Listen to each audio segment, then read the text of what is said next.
How are you? Good.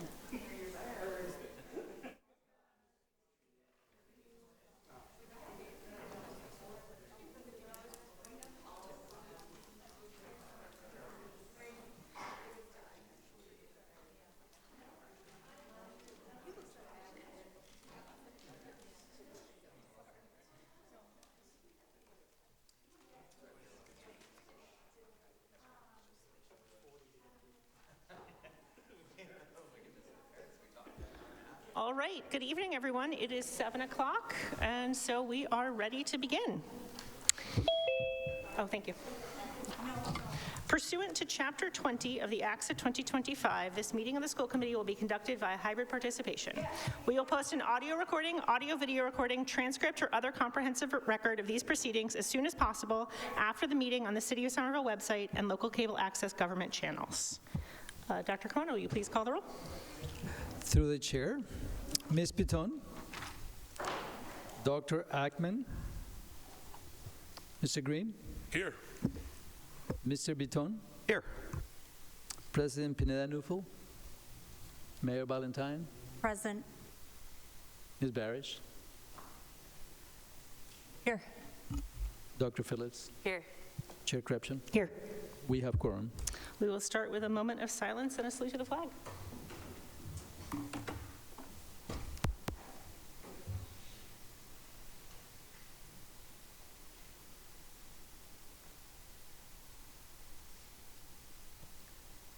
I pledge allegiance to the flag of the United States of America, to the republic for which it stands, one nation, under God, indivisible, with liberty and justice for all. We will start with introduction of our interpreters. Okay. Portuguese, if you could unmute yourself and introduce yourself. Good evening. I'm trying to unmute here. Hold on.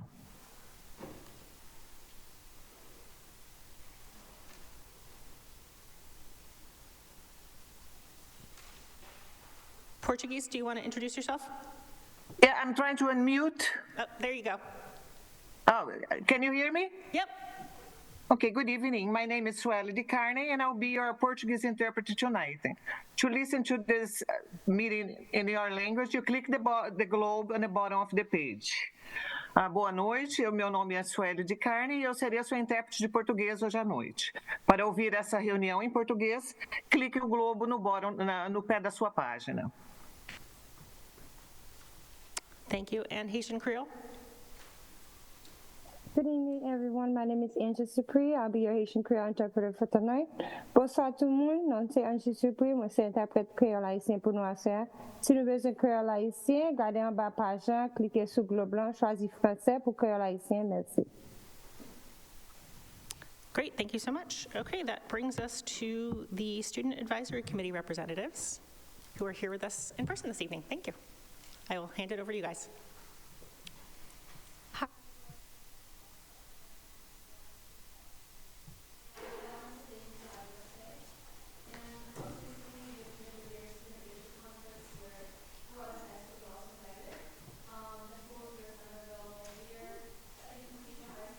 Oh, you have to press your mic on. Sorry.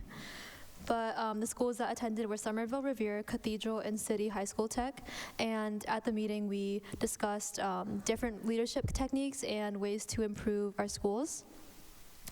Next, this Wednesday during X Block, we're planning a student focus group with Harvard graduate students to discuss local issues that students feel are important, and we incentivize them with pizza.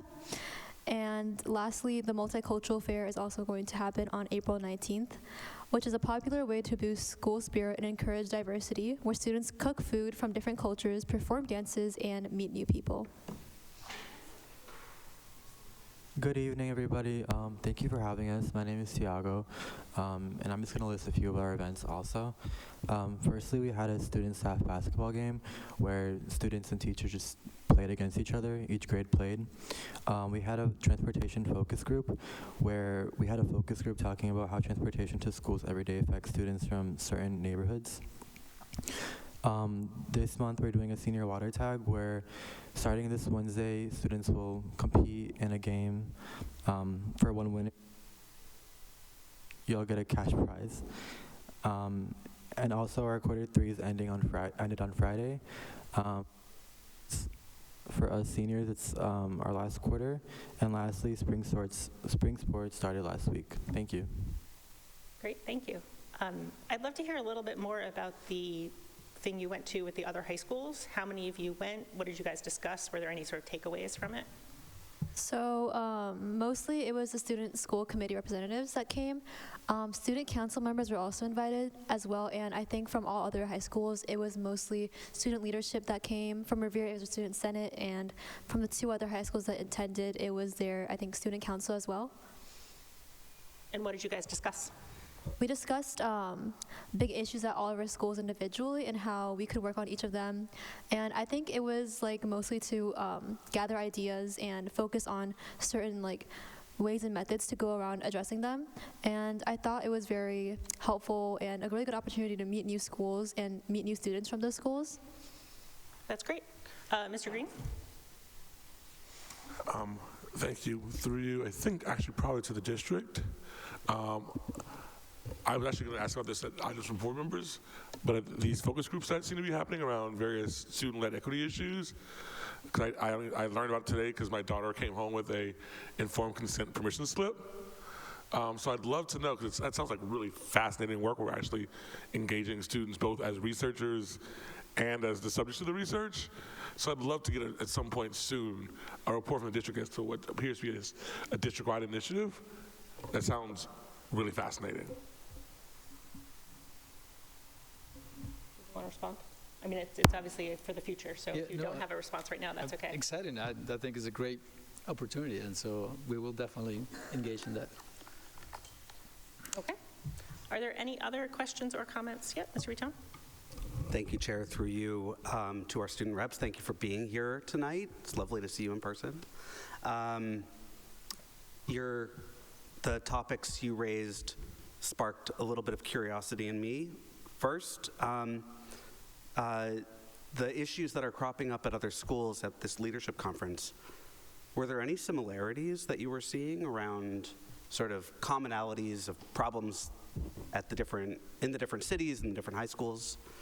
And the second question I have is, who won the basketball game? I think one of the largest issues that we saw like overlap in was transportation and the lack of transportation for certain students. So for Somerville, students who live in the Mystic Valley projects typically don't have transportation to and from for the school. And the same thing happened in Revere, where students who lived in like, I think, a 5-mile radius of the school weren't allowed to get transportation funded by the city as well. And I think for both of the other schools, they're located in urban neighborhoods and developments, so it was also very hard for them to get transportation funded by the school to individually like their houses. There are like a few other issues regarding diversity and certain representation of genders and cultures across like these student leadership focus groups, and I think that was also a very noteworthy one. There are plenty more, but I just can't remember all of them because it was, I think, 2 weeks ago. Great, thank you so much. Oh, and the teachers won, unfortunately. Ms. Barish. I happened upon the rules for the water tag game that's coming up, and I just wanted to say I really appreciated the attention to safety of everyone involved. So kudos to the folks who are organizing that, because I know it's a lot of fun, but we also just want to make sure everyone's safe and can learn and participate in their athletics. Thank you. All right, if there is nothing further, that completes our report from our student representatives and brings us to public comment. I have 3 people signed up in the room. Do we have people signed up remotely? Okay. So I will read our instructions, and then I will read the people signed up so you know who is coming. Welcome and thank you to those who have signed up for public comment. Speakers will be allowed 3 minutes to present their material. However, the chair may limit comments to 2 minutes based on the number of individuals signed up to speak, and because we only have 3 people signed up, you will have 3 minutes. Speakers should begin their comments by stating their name and address, or in the case of district employees, their role within the district. The chair of the meeting, after a warning, reserves the right to terminate speech which is not constitutionally protected because it constitutes true threats that are likely to provoke a violent reaction and cause a breach of the peace or incitement to imminent lawless conduct, or which contains obscenities. Public comment is not a discussion, debate, or dialogue between the public and the committee.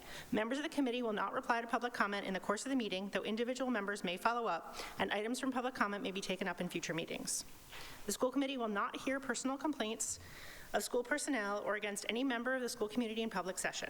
Individuals may address topics on the agenda or items within the school committee's scope of responsibility, such as the district budget, goals and policies, or the role of the superintendent. The public is encouraged to submit comments in writing for inclusion in the public record. So with that, I have Susan Lee, and then Ryan Williams, and then Brad Taylor. So Susan, the floor is yours. Hello. My name is Susan. I live on Stone Avenue in Somerville.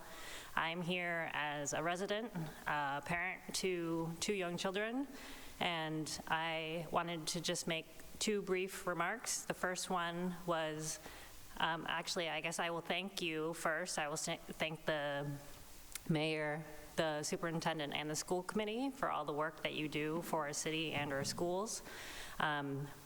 My first and main reason for being here is to advocate for extremely strong support for our schools. So I understand that this is finance season, so we're advocating for this from the state to get a larger budget for education, and then after the state funding, then that funding will be allocated by the city to our schools.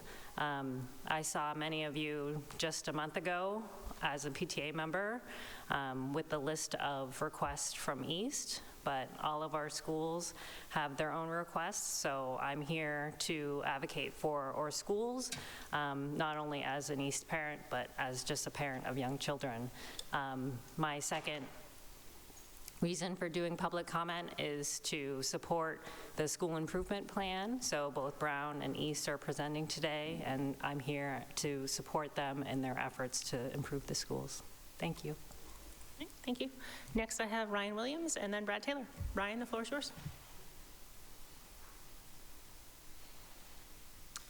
Ryan Williams, 47 Kingston Street, president of the Somerville Council of PTAs, and as well as the Brown PTA. I'm here to speak in support of the resolution for increased state funding. We asked for increased political bravery, and you are meeting that challenge with this and other actions you've taken. For quite some time, the Chapter 7 funding formula has not matched the realities of today's school systems, and it's wholly inadequate when we face an unprecedented full-scale assault on public education by the federal government. Immediate action by the state is necessary to end the uncertainty facing Somerville and all of our municipalities in the Commonwealth. We applaud the SPS and the school committee for your bravery and activism. However, we cannot wait for the state to save us. Our needs in the district are not changing. The city must rise to the challenge as well and increase the budget to not only meet level services, but to exceed it. I understand the appeal of level services citywide, it sounds fair, but our children will not get the education they deserve at level services, our educators will not get what they deserve, and we will not be able to retain and attract the talent that our students need. Money gets us people, people gets us time, and time where educators meet students is where learning happens and we make a difference. So we urge the city to not only advocate to the state, but to lead by example. So we wholeheartedly endorse and support this resolution, and thank you for bringing it forward to this body. And as an aside, I've had the pleasure to work with Principal Williams on the SIP. The thoughtfulness, insight, and care that he has put into this will be obvious to all of you, and I look forward to hearing from him. Thank you. Okay, next up, I have Brad Taylor.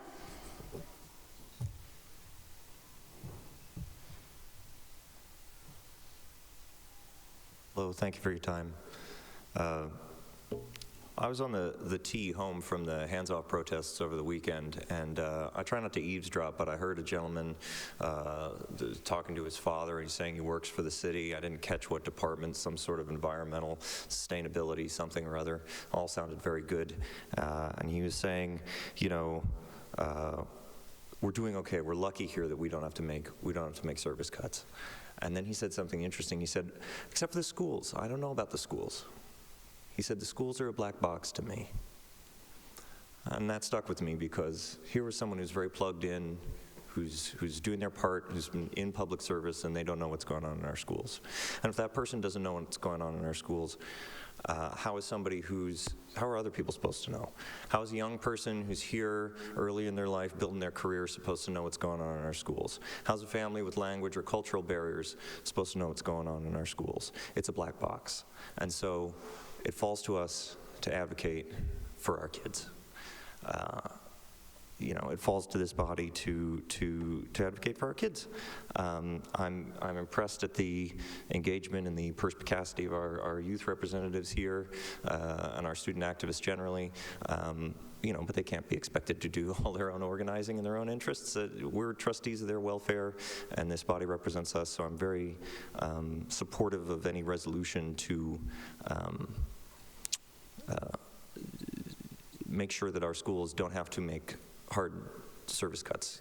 This is a time when we can't be doing less with less. We need to be doing more with more, and our kids need us. And so, thank you for advocating for what our children need. That's all. Thank you. Thank you. Now we have approval of minutes. I will entertain a motion. I move to approve the minutes from the March 10th, 2025 regular school committee meeting. Second. I have a motion by Mr. Bitone, seconded by Mr. Green. If there is no discussion, all in favor? Aye. All opposed? Motion carries. That brings us to the report of the superintendent. Dr. Cremona. Thank you, Chair. So first of all, thank you to our student reps. Fortunately, we didn't have time to officially thank them, and also a heartfelt thank you to the community. I always think that this process requires the community to be involved, so we continue to engage the voices, all the voices. So thank you very much. So good evening, everyone, and as part of the work of the strategic plan, we are committed to including the voices of parents, guardians, and students in our work. I am pleased to announce the annual Conditions for Learning survey, which will remain open until May 2nd. This is a survey that we have asked all the educators and students to complete, and we use this tool to determine improvement in multiple areas. So this is an important tool, and along with our school improvement plans, this survey is a wonderful way to collect feedback, providing us with critical data from the SPS community that informs how we reach our improvement goals. The process touches on our goals to increase community engagement and reflects our values of shared responsibility. Another exciting event happening in Somerville is the annual Week of the Young Child celebration on Thursday at City Hall from 5:30 to 7 p.m. So caregivers and their young children are invited to enjoy an afternoon of music, activities, and pizza. Through joyful community-driven activities, Somerville honors our youngest students. The Week of the Young Child is also a great way for the city and for the school district to connect families of young children with information about opportunities and resources in Somerville. As a reminder, one of those resources available to families with young children is the early screening event on April 30th. So you can find more information about both events in our website. I'm also excited to announce some fun events. The SHS robotic coach and STEAM lead educator, Mrs. Laura Peters, won the 2025 NCWIT Associations in Computing Educator Award for Massachusetts. So congratulations, Mrs. Peters. Over the last few years, she has expanded engineering programming to include a much larger part of our community through the Family Creative Computing and Robotics Night and the Girls Who Code Club. And speaking of robotics, our SHS First Robotics teams 6201 went to the district champions last week. We actually went a week ago, we were at Summer Nova to see the amazing robots that they created. It's just impressive. Also the student voices, their presentation was just like something out of a movie. So hopefully I am gonna ask that this forum create a space for them to show the same video as well as probably bring one of the robots in here. So while they did not earn the prize at the World Championships, they perform better than they have in the history of the team. So congratulations to the team and to his leader, Coach Peters, for wrapping up a great, amazing season. This was just outstanding. And also, another congratulations, our district percussion educator, Jacob Gabriszewski. He won the Manilow Music Teacher Award, and with it, he also earned 5,000 in Manilow bucks, which are basically credits to purchase instruments and instruments in our district. So thank you, Mr. G. Congratulations.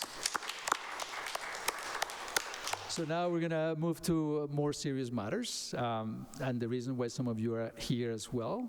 I want to start the presentations for this evening. Tonight you will hear from the Benjamin Brown School Principal Christopher Ames and the Somerville Community School Principal Berenice Mays-Diaz.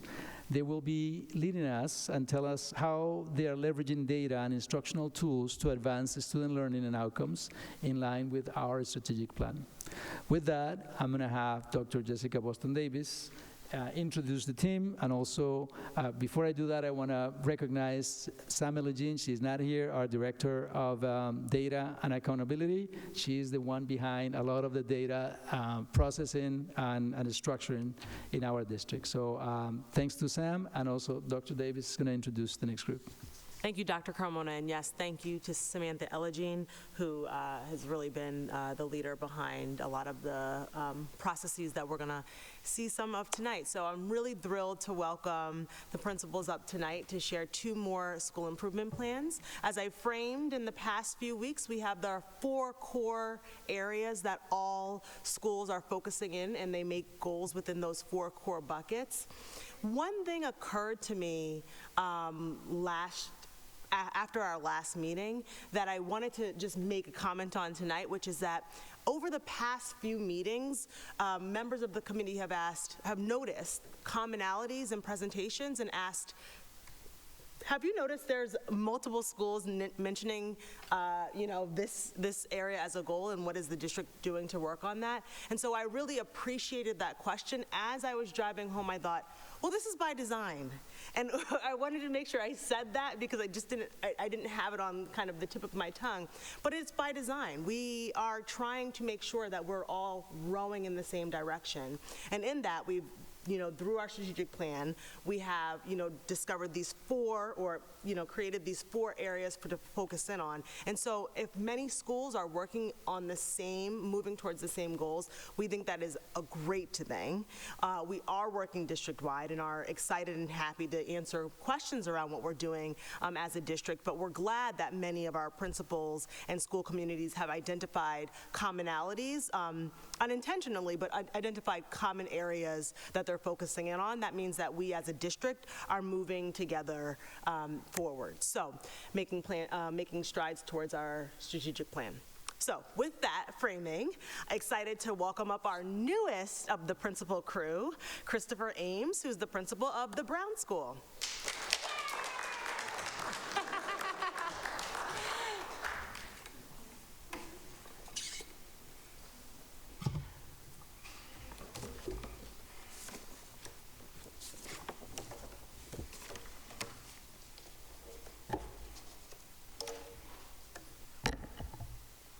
Good evening. My name is Christopher Ames, and as Dr. Boston Davis mentioned, I'm the principal at the Brown School. Thank you for this opportunity to share the Benjamin G. Brown School Improvement Plan this evening. Since my task is to present an improvement plan that is quite complex and took many months to put together, I'm going to rely on my notes so I can convey the information to you as concisely as possible.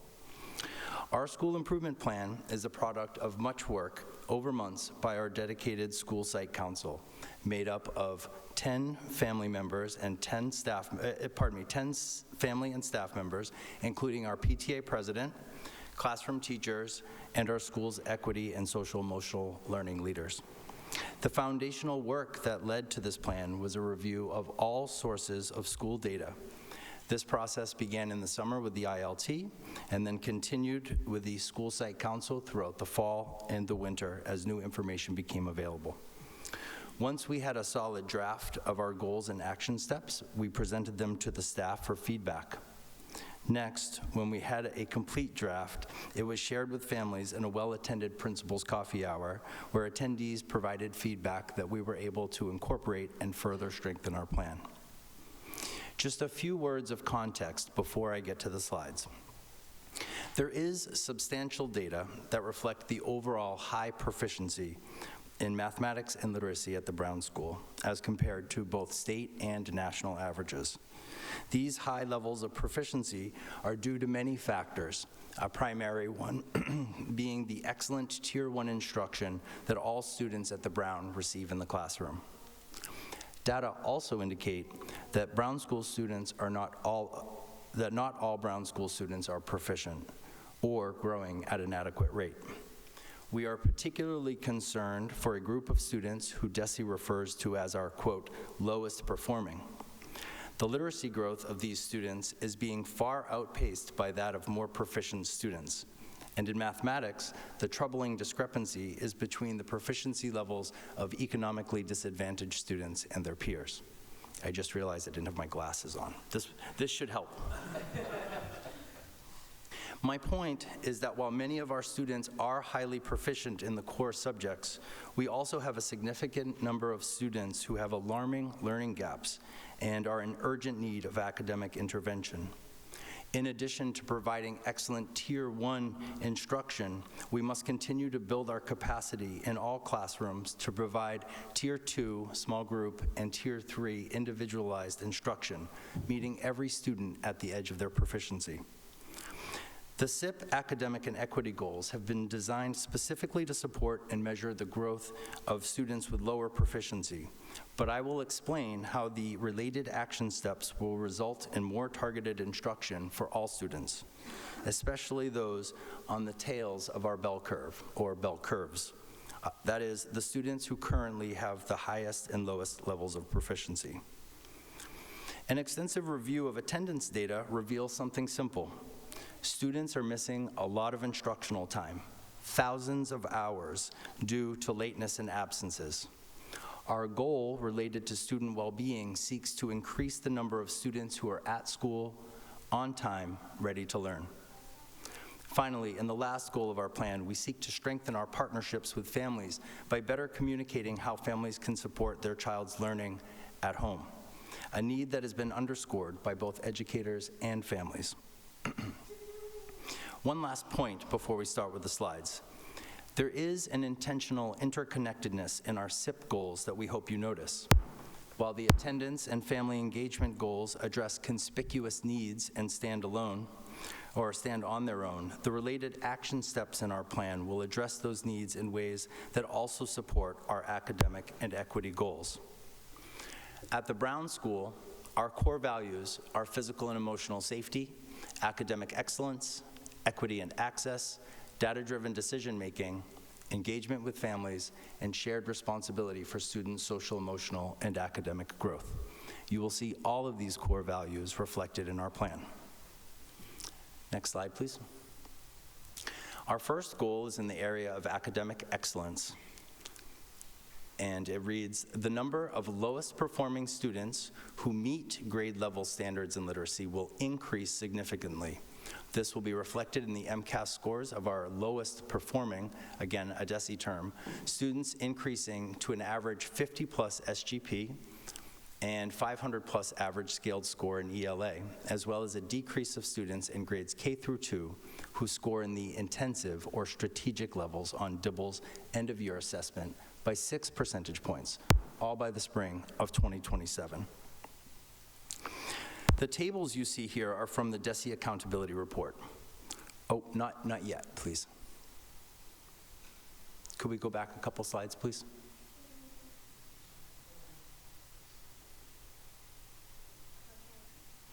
Thank you. The tables you see here are from our DESE Accountability Report. Overall, the Brown did quite well according to DESE, meeting virtually all of the DESE accountability goals. You can see, though, in the top table in the middle, the lowest performing group I mentioned in my opening remarks are moving in the wrong direction. More concerning than the small slide in scaled score is the fact that these students are making much less growth than their peers who are more proficient, which you can see reflected in the lower table with the much lower SGP.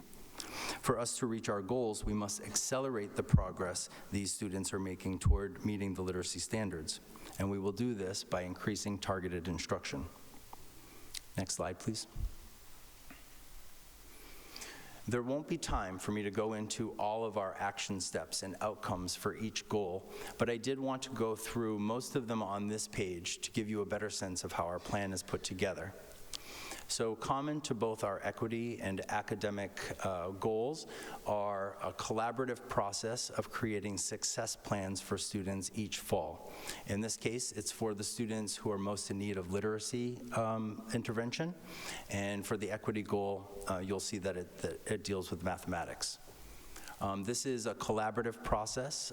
The educators in my school are very excited for this because we've started this already this year, and we've been able to bring together instructional coaches, reading specialists, ESL teachers, and special education teachers to make sure that the plans we're making for our lowest performing students are very strong and multifaceted.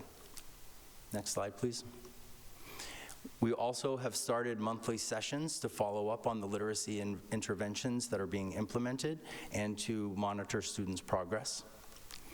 The next two action steps both refer to X-Block, which is our intervention period, and I'm going to speak about X-Block a little bit further in the next goal, the equity goal. Next slide, please. We will also, of course, leverage our child study team to design individualized interventions for students with the most significant proficiency gaps. Next slide. And the PTA will conduct an annual readathon and school-wide celebration of authors and reading. Next slide.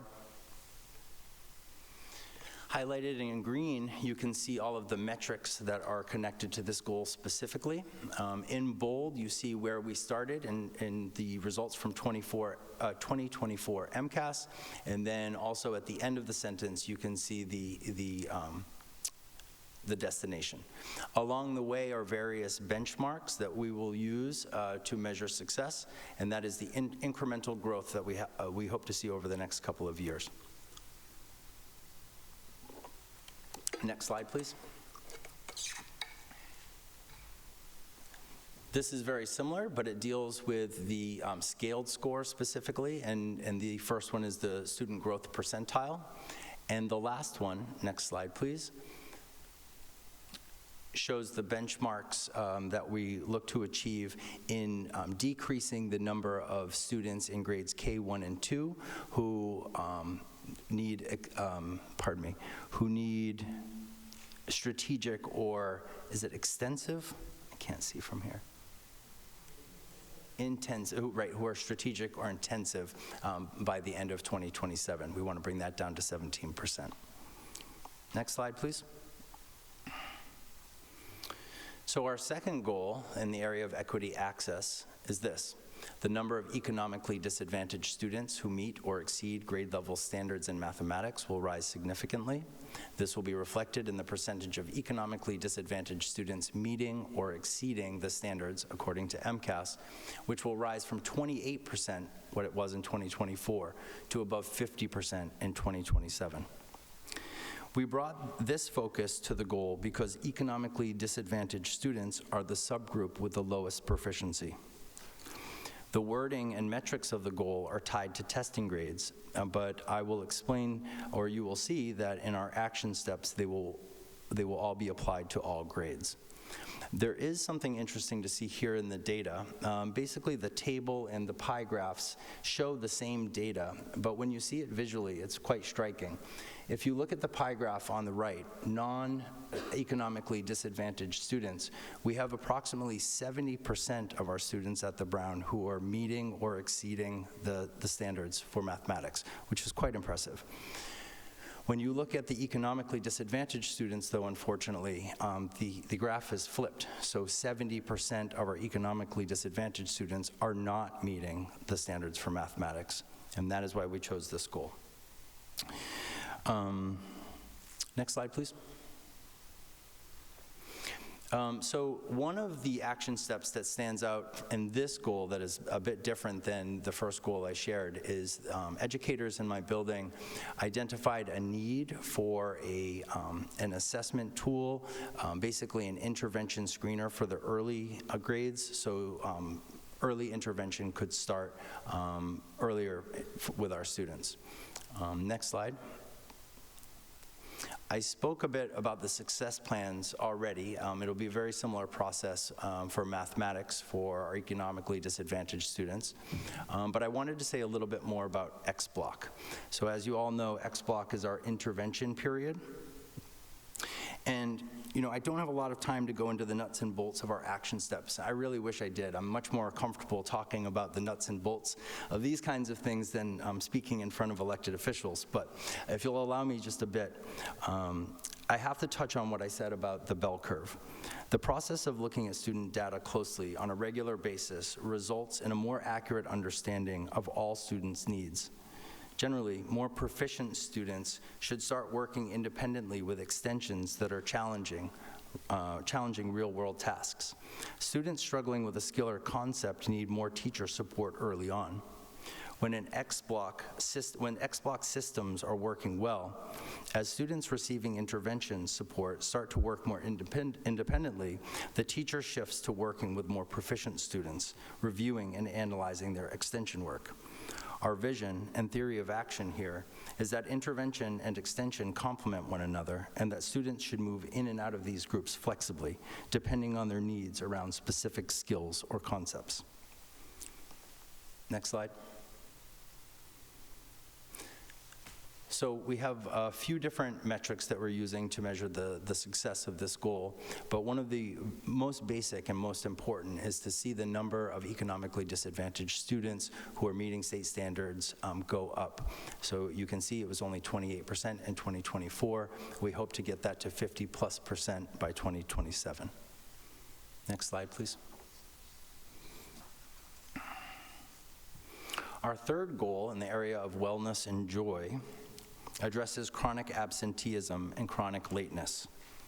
We will decrease lateness and chronic absenteeism as measured by Aspen attendance data. This will be reflected in a decrease in tardies to below an average of 250 per month, and a decrease in the percentage of students who are chronically absent for the year to below 10%, both by 2027.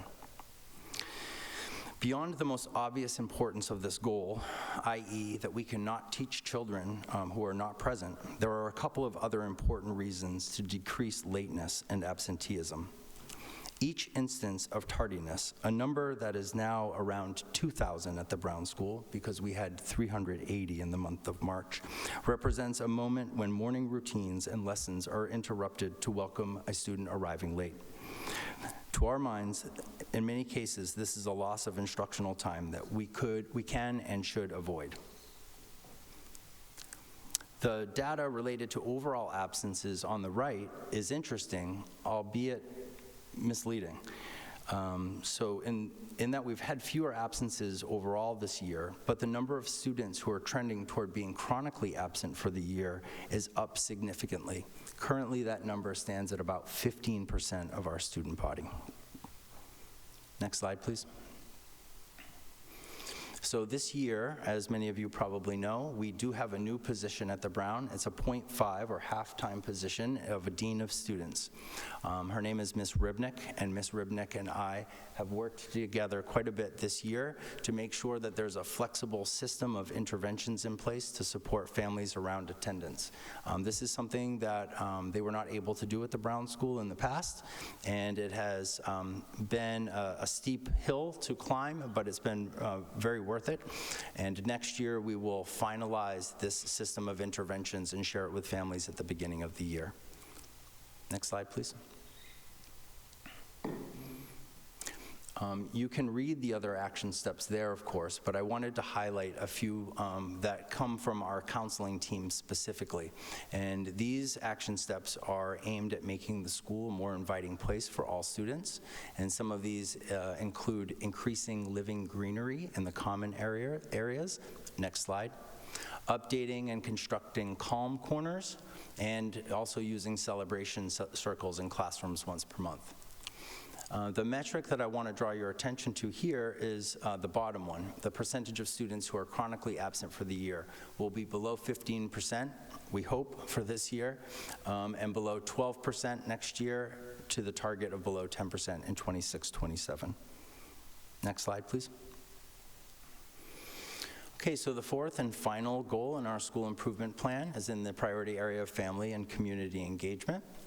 And it is, we will design and implement a school-wide approach to engaging families through sharing consistent and specific information on how they can best support the learning that is happening at school, at home.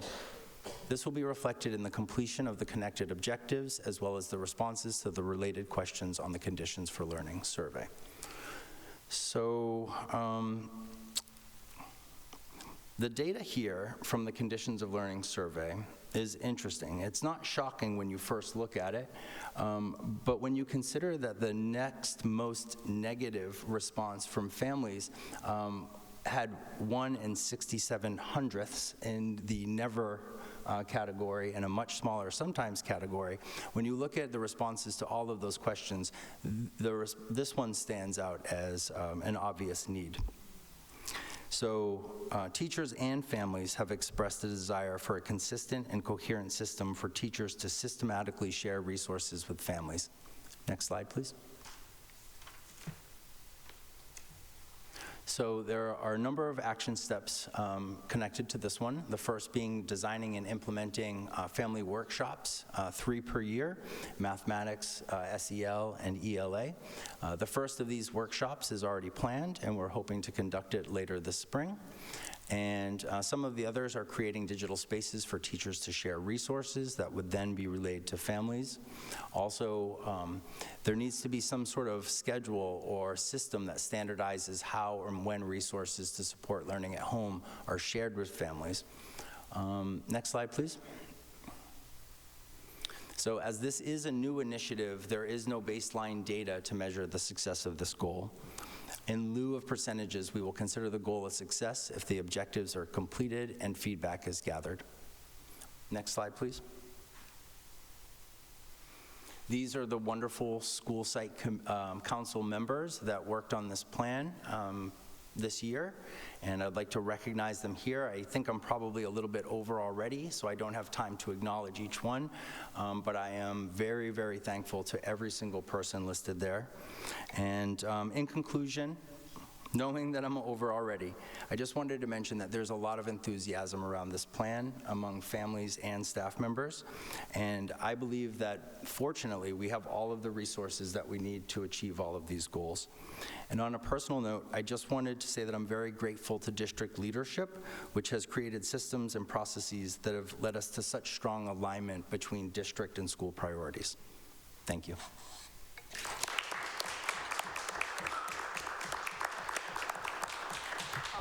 Thank you so much. I will open it up to questions from my colleagues. Dr. Phillips. Thanks, through you, Chair.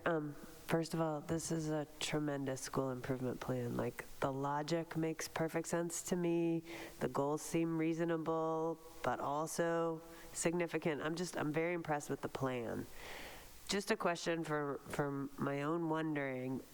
Do you happen to know what's the overlap between your lowest performing kids in ELA and your EcoDis population?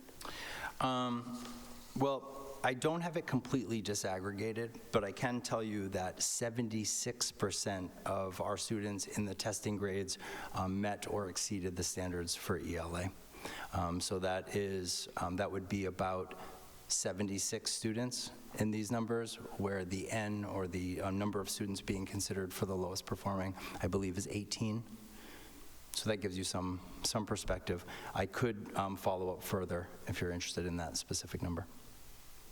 Does that help give you perspective on? Okay, thank you. Mr. Green? Thank you. Because of the clarity of your numbers and the clarity of your data points, I may be asking a lot of questions that may seem more critical than I intend, so I apologize in advance, but thank you for this work. It's a statement to the quality of the data, not. That being said, my first question is actually to the district. It's not surprising to anyone who has ever done anything with ed policy to know that economic disadvantaged students at every school underperform.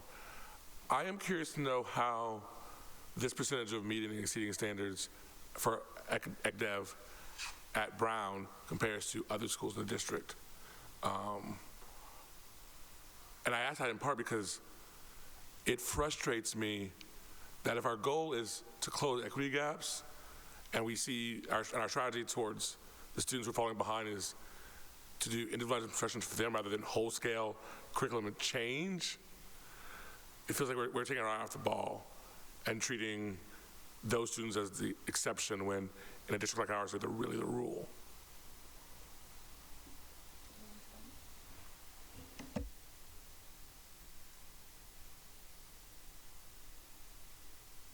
Thank you for the question, through the chair. So I can pull up the data very easily, so I'm happy to pull that up and then get back to, if you're curious about the exact percentages. Otherwise, I can kind of speak in a kind of more global way. But I'm happy to pull up the data right now. Sure, I'm happy to do that. Okay. So why don't we come back to that when you have it ready, and I'll take another question. Ms. Ritone? Thank you, Chair, through you. Mr. Ames, tremendous plan. Also, your sweater is on point. I just want to call attention to it. Thank you.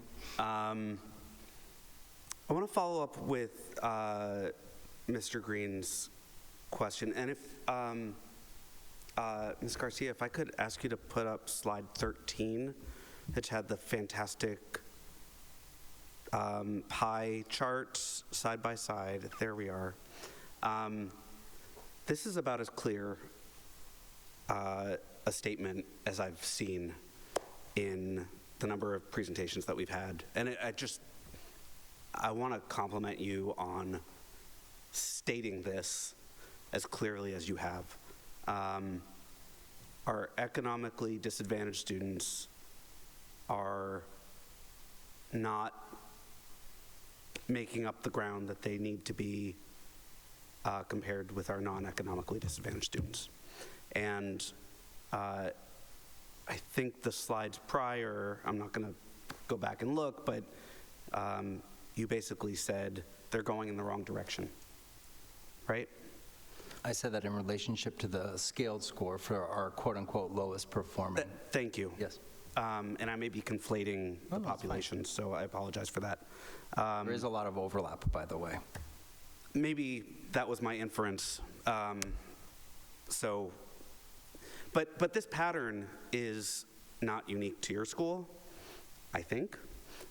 This pattern is something we see over and over again, year over year, school over school, community over community, and even in our community where we are really thoughtfully trying to tackle this problem, here it is, plain as day.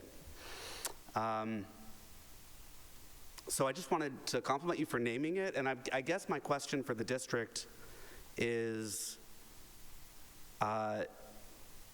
if we're, I asked this again at a previous school improvement plan, but if we're confronted with this problem again, or the similar data again next year, and the interventions, the very thoughtful interventions, are not working,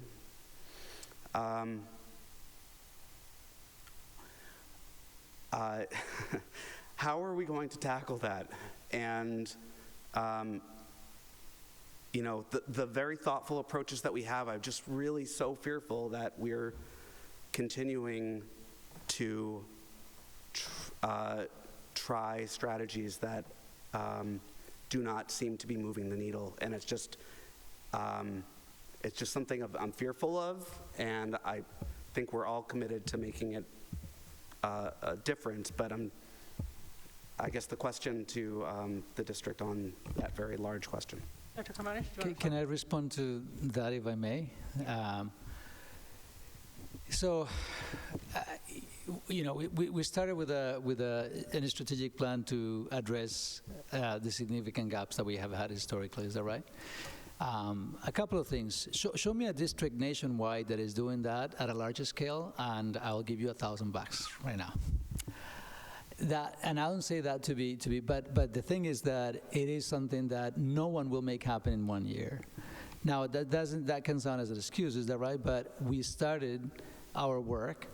Improvement doesn't happen overnight. I mean, kids' challenges can linger a couple of years, or could happen in a matter of months. Once you actually click with the student, you can actually turn the trajectory of improvement for a kid. What I would ask everyone is just to hold judgment as to whether this is working or not, because it's very early. We are just putting implementation of programs.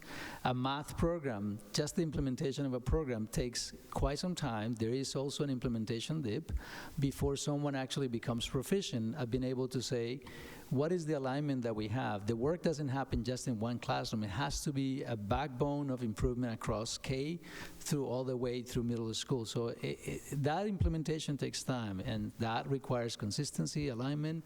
And also, if you think about the growth across the different grade levels, it has to happen in a sequence. So it just doesn't happen overnight. And so I just want to make sure that we don't rush into making statements about what's working and what's not working, because I think there are other metrics that can show that. And now we're referring to also MCAS data, which has, there's a lot of a strong correlation between MCAS data and socioeconomics. And so I think that we have to be careful about the assumptions that we'll be making out of the data that we have. Across the board, again, I think we're making some improvements, but it is going to take some time to realize that large-scale change across the board. I don't know if you have any numbers that you want to share, and I don't know if you have anything else to contribute to that, but I just want to... I do have a couple of thoughts, but I can wait until after Dr. Boston-Davis. I was just going to mention that if I hadn't felt so pressed for time, I was going to talk a little bit about the fact that we don't actually see the same, what we might have described as achievement gaps in the past among linguistic groups or among students with IEPs and students off IEPs at the Brown School. It's very common to see large discrepancies in those groups in most schools, but we do not see that at the Brown School, which again is why we chose this subgroup, because the discrepancy was the most glaring. My only additional thought would be I should also say that the Brown School in relationship to the state is more effective with economically disadvantaged students and high-need students in general. If you look at state averages and you look at the Brown is doing better for those populations at this point. And the only other thing I was going to say is that in my own understanding, the way that we actually gain ground and help these students is by looking at them as individuals and working with them as individuals and not thinking about, for the purposes of this presentation, I had to talk about a group of students, but I know every student who's, well, not just these students, but also the students from the lower grades who are not included in this number. And I think that that's a big factor in improving the situation for these students. Mr. Green, and then we'll go to Dr. Boston-Davis for some data. Thank you. Through you, I'm really glad you mentioned the individual student part, because one of the ways in which the Brown is different from other schools in the district is its small size. So when we talk about lifting the performance of economically disadvantaged students from 28% to 50%, we're talking about moving from 5 to 9. So you have a unique ability to focus on individual students, because we're talking about getting 4 more students to meet expectations. So I'd really love to use that as an opportunity to really get into what does personalized education really mean for the economically disadvantaged students, because the fact of the matter is you have the opportunity to do that because of the unique size and demographics of your school. Thank you.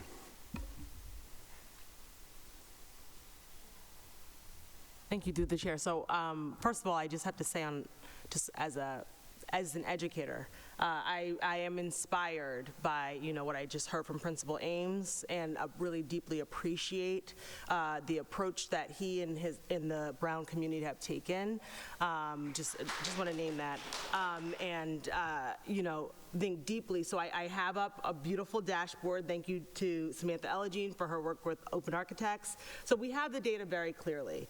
Before I say the numbers, though, I just, on a personal note, just want to make sure within context, that I know, Member Green, you know this information deeply, but for everyone listening in and for the record, I want to make sure we're understanding, one, just reiterating what's already been said, that MCAS is one data point that I think is a valid data point. To be clear, I do believe standardized assessment has a role to play within public education, and we know that it's correlated to the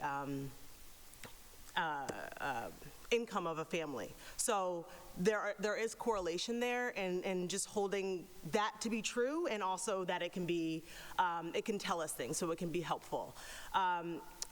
But it doesn't tell, so it's one data point, but it doesn't tell the whole story. And I appreciate and know that there are many ways in which we are learning about the best ways to support our students and making sure that students grow. The other thing that I'll say before I read the numbers, just because I have the mic and so I'll do that, is just that I do believe deeply that via MCAS or any other measure that all of our students can. And so I really just deeply appreciate this. Regardless of this disparities, I feel grateful to work with a team that believes deeply what's possible. That's pretty much why I'm in education to begin with. So I just wanted to say that in context before I go into some raw numbers that are talking about groups of students without thinking about the individual or naming the individual. So that being said, as I look about, if I'm recalling correctly, the question was, what are the levels of students meeting expectation by school? Particularly eco-deaf students. Can you repeat that, please? Particularly the economically disadvantaged students meeting or exceeding expectations by school.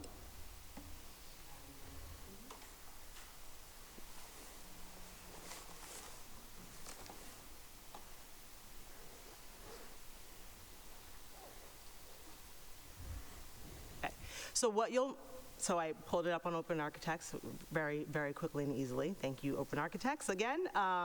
So when I filter for students who are considered economically disadvantaged, frankly, the percentage of meeting or exceeding is, the schools and the order of meeting or exceeding is the same that you would probably see meeting or exceeding with all students. So would you like me to read the percentage? Actually, no, that's helpful for now. I'm happy to get more information in a memo later.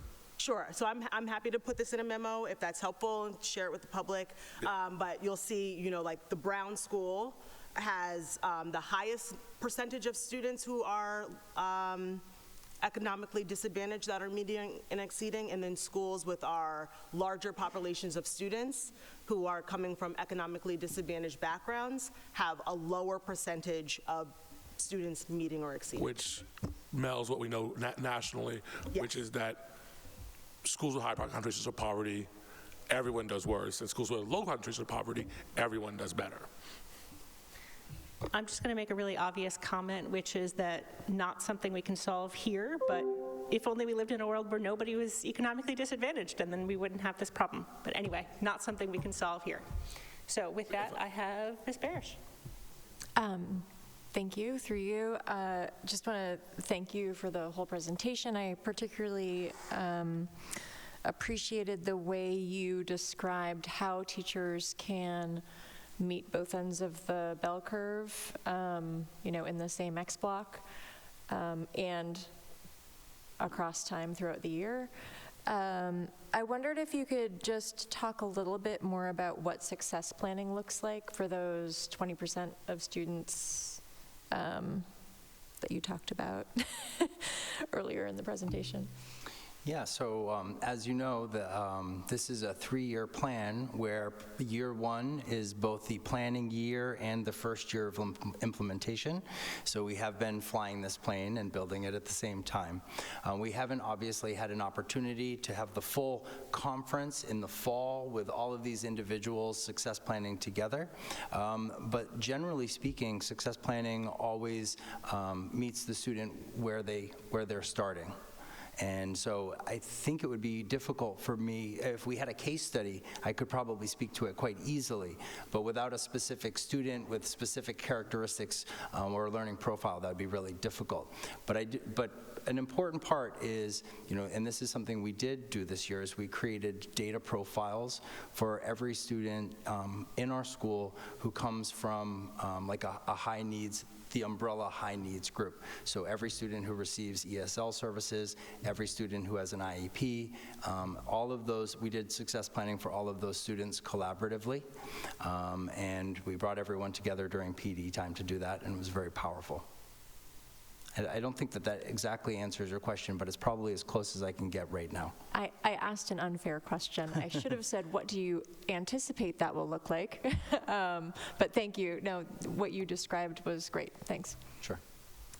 All right. Are there any further questions for Mr. Ames? All right. Oh, yep, Mr. Breton. Thank you, Chair, through you. This is just an anticipatory question. I'm really interested in and excited to see the what you chose as a focus area for Goal 4. That was designing and implementing a school-wide approach to engage families through sharing consistent and specific information on how they can best support learning that's happening at school, at home. That if you find something that works well, I would be very interested in learning more about that approach. So excited for that. Absolutely. I'm excited to share out the results of that work. That actually, on some level, feels like the goal that's the most straightforward. We need to create a schedule, first of all, of like specific times during the year when classroom teachers are going to share out resources with families to give them further insight into what exactly is being tackled in the classroom. And then again, those workshops will be opportunities for families to come in and not just hear about the social emotional learning that's happening at school, but maybe to sit down and take part in a restorative justice circle, or on math night actually take part in some of the non-standard algorithms, so that then they can further help their child when they come home and they're working on their homework. All right, with that, oh, Mr. Green. All right, one last question. This might be relatively easy. I'm curious to know how you came to the idea of a readathon as an intervention strategy, and to the question that everyone's asking, how will you determine whether or not it was a good idea or not in hindsight? Well, the readathon is something that is actually pre-existing. So it's been done at the Brown School, and I didn't know exactly what to expect. We have many events at the Brown School, and they're all new to me this year, but I saw a lot of excitement around reading and students logging many, many hours during the readathon. And I personally didn't do a lot to really hype the event. I wasn't mentioning it every day during the morning announcements. I did put things in my weekly updates and that sort of thing. But I definitely glimpsed the potential this year. And so when I shared this plan with folks who are both on the PTA and the school site council, they suggested incorporating it into the plan.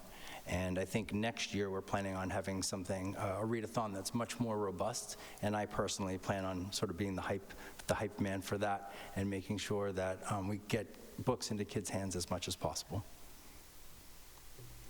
All right. With that, thank you for being here. Thank you. All right. Dr. Broden-Davis, are you going to introduce our next?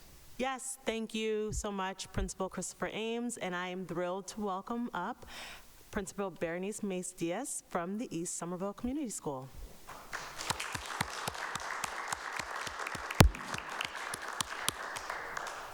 Gotta lower the mic a little here. Well, good evening, school committee members. Thank you for having me here today to present a school improvement plan. My name is Berenice Macias, and I am the principal of the East. This is the second year at the school. Some of the remarks that we're going to make today are based on some of the questions that the school committee asked last year, and we've been working on them a little bit, and we now have a little bit more of an answer and an idea of where our school is going academically and social emotionally, and especially with partnering with our families. And so next slide, please. Thank you. So similar to last year, our mission and vision have not changed. Our vision for our school continues to be centered in belonging, pride, success, and growth of all of our students.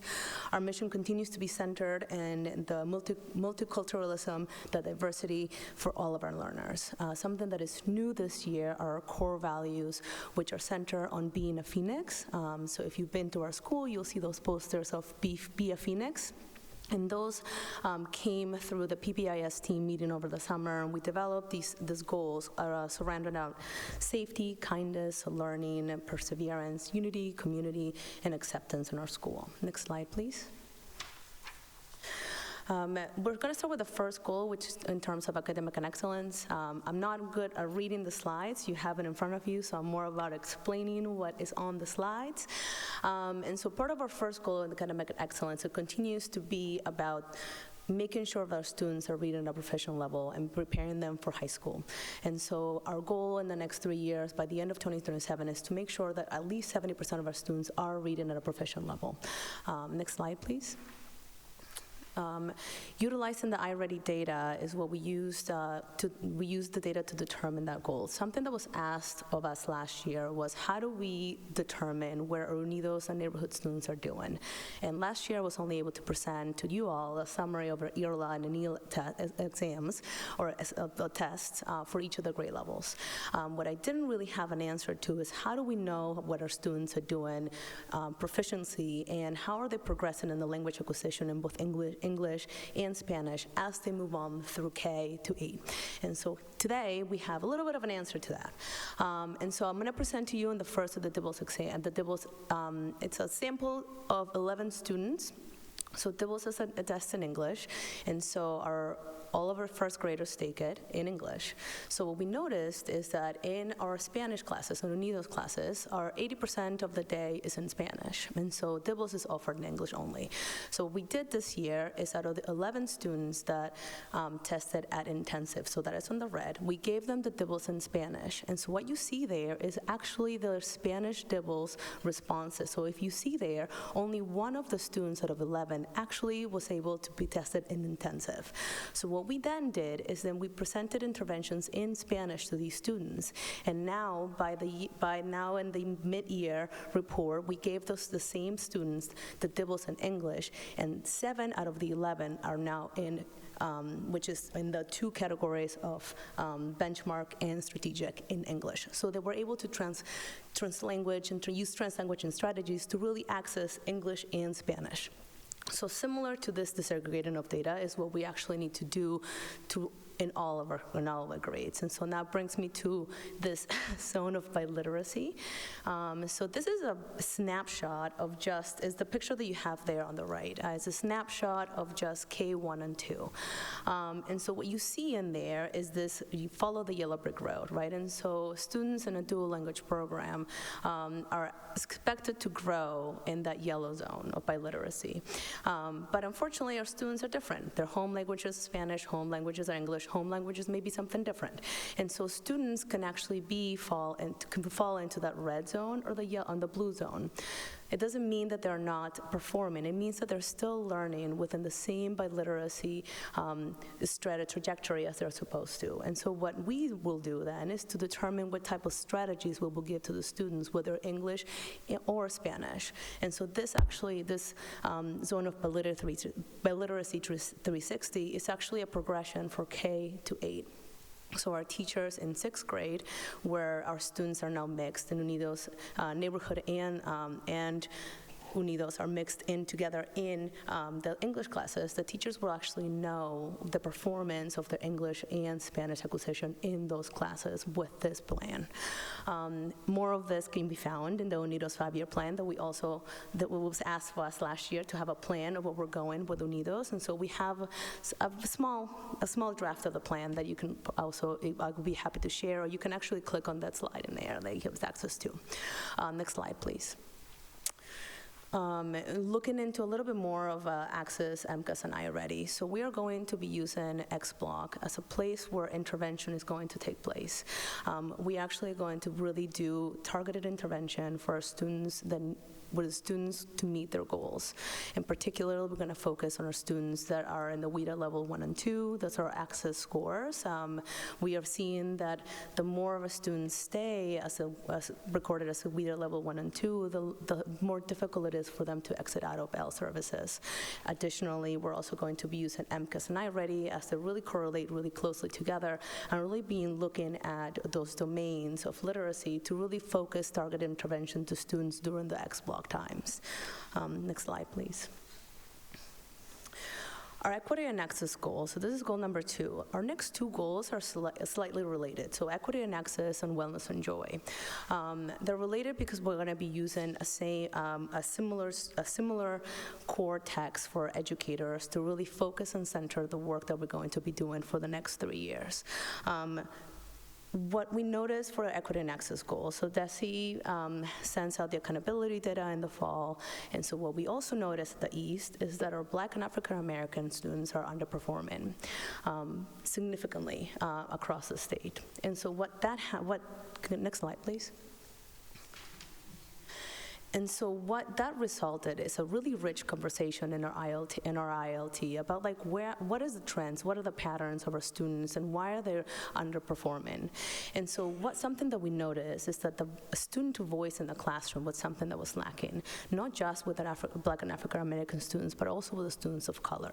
And so something that we actually decided to do is to then center the work for our students and our teachers in this book called Culture Responsive and Teaching in the Brain. And so something that we're going to do next year is we're going to be using this as a core text for our educators to really bring the sense back of belonging in our classrooms, the sense of really making intentional moves in the classroom that really give our students the ability to really be inclusive and really persevere through some of the challenges that we're having in class. Part of the way that we're going to actually track this is the RELT also created a walkthrough tool that allows us to really determine whether our interventions, our professional developments are actually effective. And so we're going to be using this tool to really guide our work with our staff throughout the school year. Next slide, please. The wellness and joy category for us, for our students, was really powerful. And it's centered in 3 main places for our students. And so students really told us their voice, their learning and curiosity, and their connectivity to outside of school was really lacking in our school. And so this is why these 2 goals are similarly related, because thinking about really trying to teach, being more culturally responsive in the classroom is really going to bring back some of that student voice that's really missing in our school. Next slide, please. And no, can you go back one? Sorry. Sorry. Can you go back one the slide? My apologies. Yeah, that one. Thank you, sorry. I was getting ahead of myself. And so something that we actually did in our school this year is we actually started a student leadership team. And so within our 7th and 8th grade students, we asked them to apply just like they would to a normal job in our school. And then now they're actually helping in our school, and they're being part of leaders in our school, either by going into a classroom and reading to students, by going in the cafeteria, being at recess, or just helping around the school with different tasks that they had. And so they are the leaders of the school, and our students are always asking them, where are these students coming from? Where are they coming from? Are they going to read today? So that is something that is bringing back the sense of belonging to our school. Next slide, please. So now I'm ready for the next one. There you go. which is part of being a Phoenix, right? One of the really core values that we have as being a Phoenix is being able to exemplify and being able to show and display our core values of our school. This year was the first year of PBIS of our school. We built in Tier 1. Also first year of SEL, which second step. And the two things together have really brought a lot of joy in our school. As you notice, our referral data for Aspen has gone drastically down in the last 2 years. And our incentives, the school-wide incentives, are actually really working positively in our school. So we're hoping to next year continue those things and moving into the second year in implementation for both. Next slide, please. The family and community engagement is one that really continues to puzzle me we are entering this post-pandemic era where our schools were once removed and isolated, and now we're trying to engage our schools back and to bring our families back. And as it's clearly seen, the level of care that our students and families have amongst each other is great, but there's still this piece of knowledge that's missing about what is actually happening in our schools and how our families know what is happening in our schools. Next slide, please. And so what we're actually going to do is to continue to work on these three buckets. First is these coffee hours. We're trying to make them virtual to allow more families to have access to these coffee hours at different times during the day, not just in the morning, but also in the evening. The other piece to it is we're continuing to bring in celebrations at the end of each quarter to have these assemblies to really highlight the student successes academically as well as our students of the month. The next part of it is the one that really excites me, and it is the collaboration and communication that happens with our PTA, Padres Latinos, in our school community. And what we're hoping to do, and I don't know that Emily, you were there last week, or our PK-4 family event, is to actually bring families together to just start to have those conversations amongst each other about school and also about each other, each other's kids, and get to know each other. And I think that is the sense of community that I think we're trying to bring back. And next slide, please.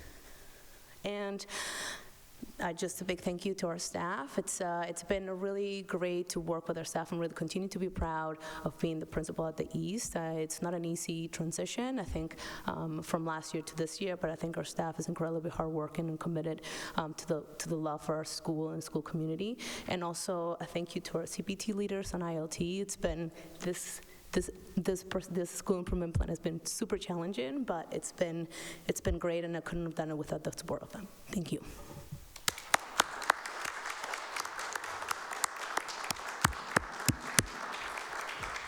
All right, with that, I will open it up to questions. Mr. Green? First of all, as always, thank you. This was actually really impressive. And I really, at some point, would love to do a deep dive on this literacy range thing, because it tackles a real challenge we've had historically with UNIDOs. One that was a really pressing issue when I first joined the school committee, and we've gone through several iterations of trying to get it. This feels like the most promising one I've ever seen. And it feels like that because it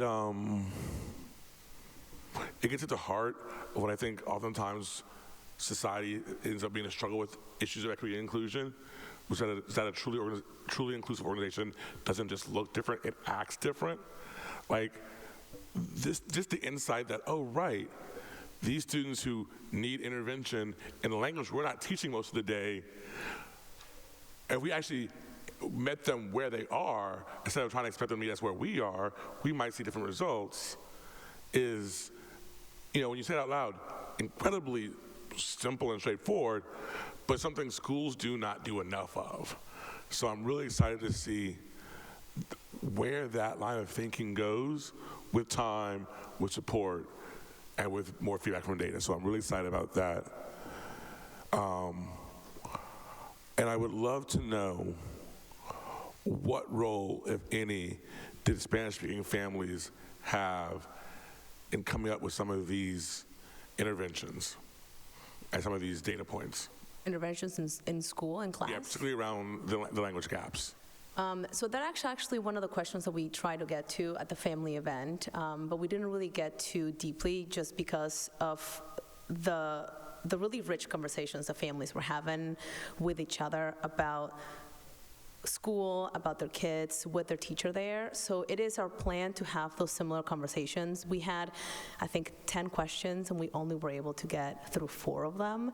And so I think, thinking ahead, I think these family nights that we're trying to make are really hoping to bring some of that feedback back into our school. Some of the things that we also talked about were discussed at coffee hours, and when we presented the 5-year plan to our those families. During a coffee hour, some of the same questions came up as far as what is it that we're trying to do. And one of the things that they suggested was to get core textbooks in Spanish that were available to them in the classroom. So that is something that we are working towards, and to make sure that we have books that are not just there for the students to read, but they're also interesting for students to read. And so that's one of the interventions that we're hoping to try next year as well. Yeah. So I just want to give you a kudos about the focus on family engagement, not just between the school and the families or the teacher and the families, but the families to each other.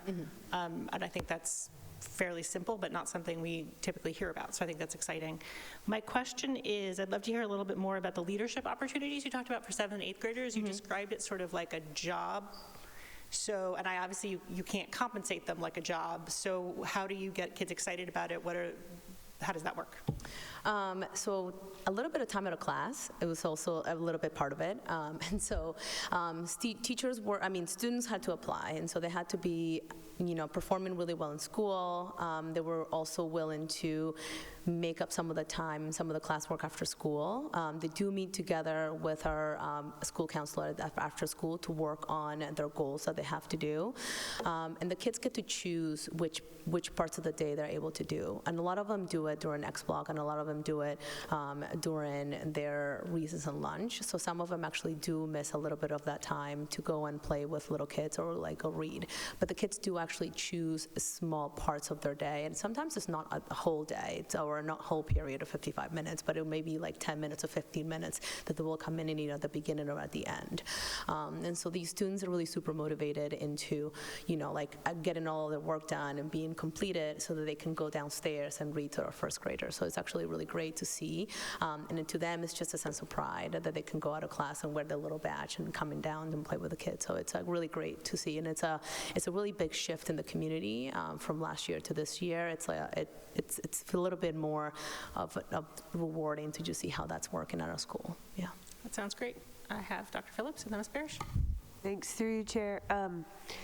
I just want to say thank you for sharing this plan with us. It's really inspirational to me. I think I look at it, and what it says to me is here's a model for how you truly incorporate DEI into planning, using kind of frameworks to help you figure out where the problems are and also where the solutions are going to be. So just bravo. Thank you.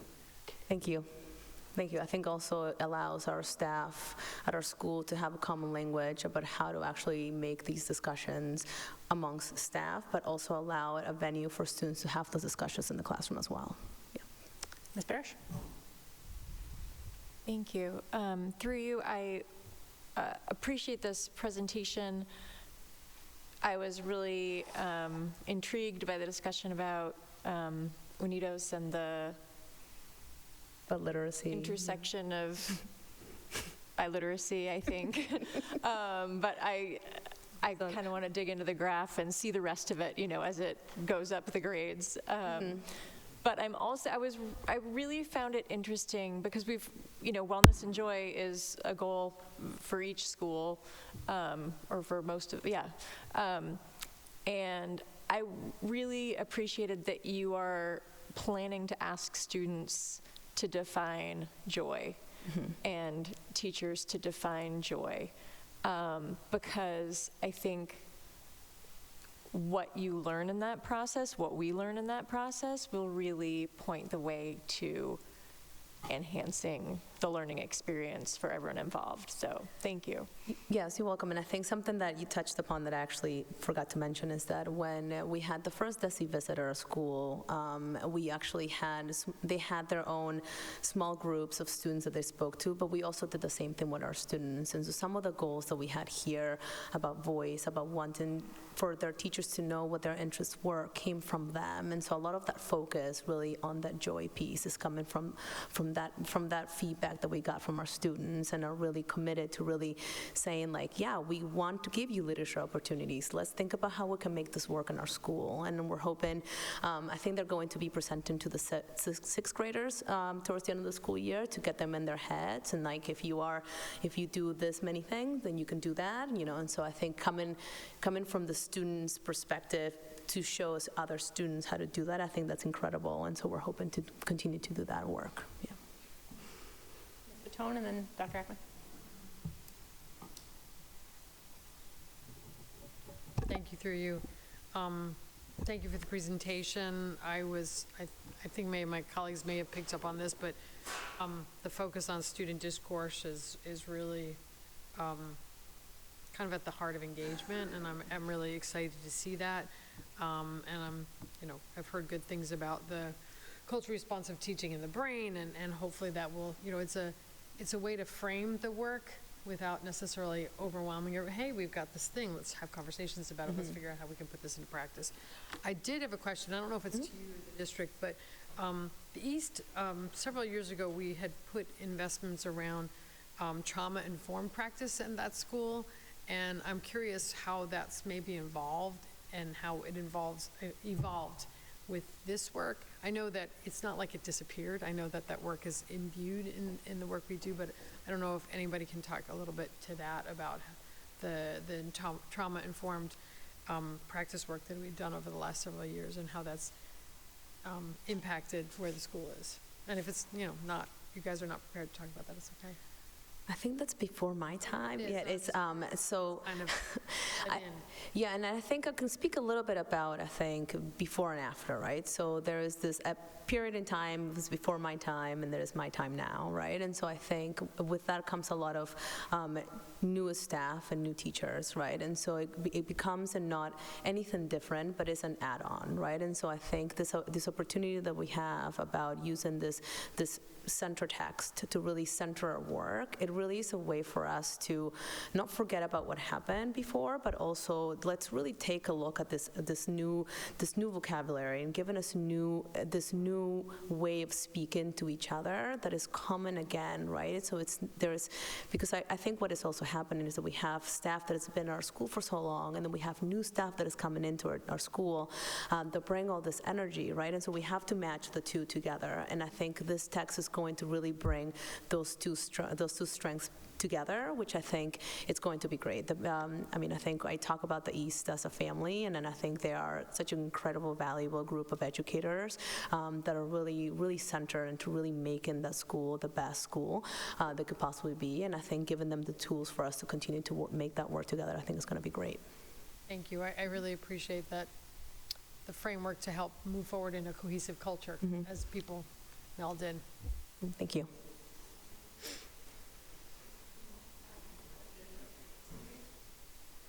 Thank you, the chair. I don't have much more to add to that. The only thing that I can say is that I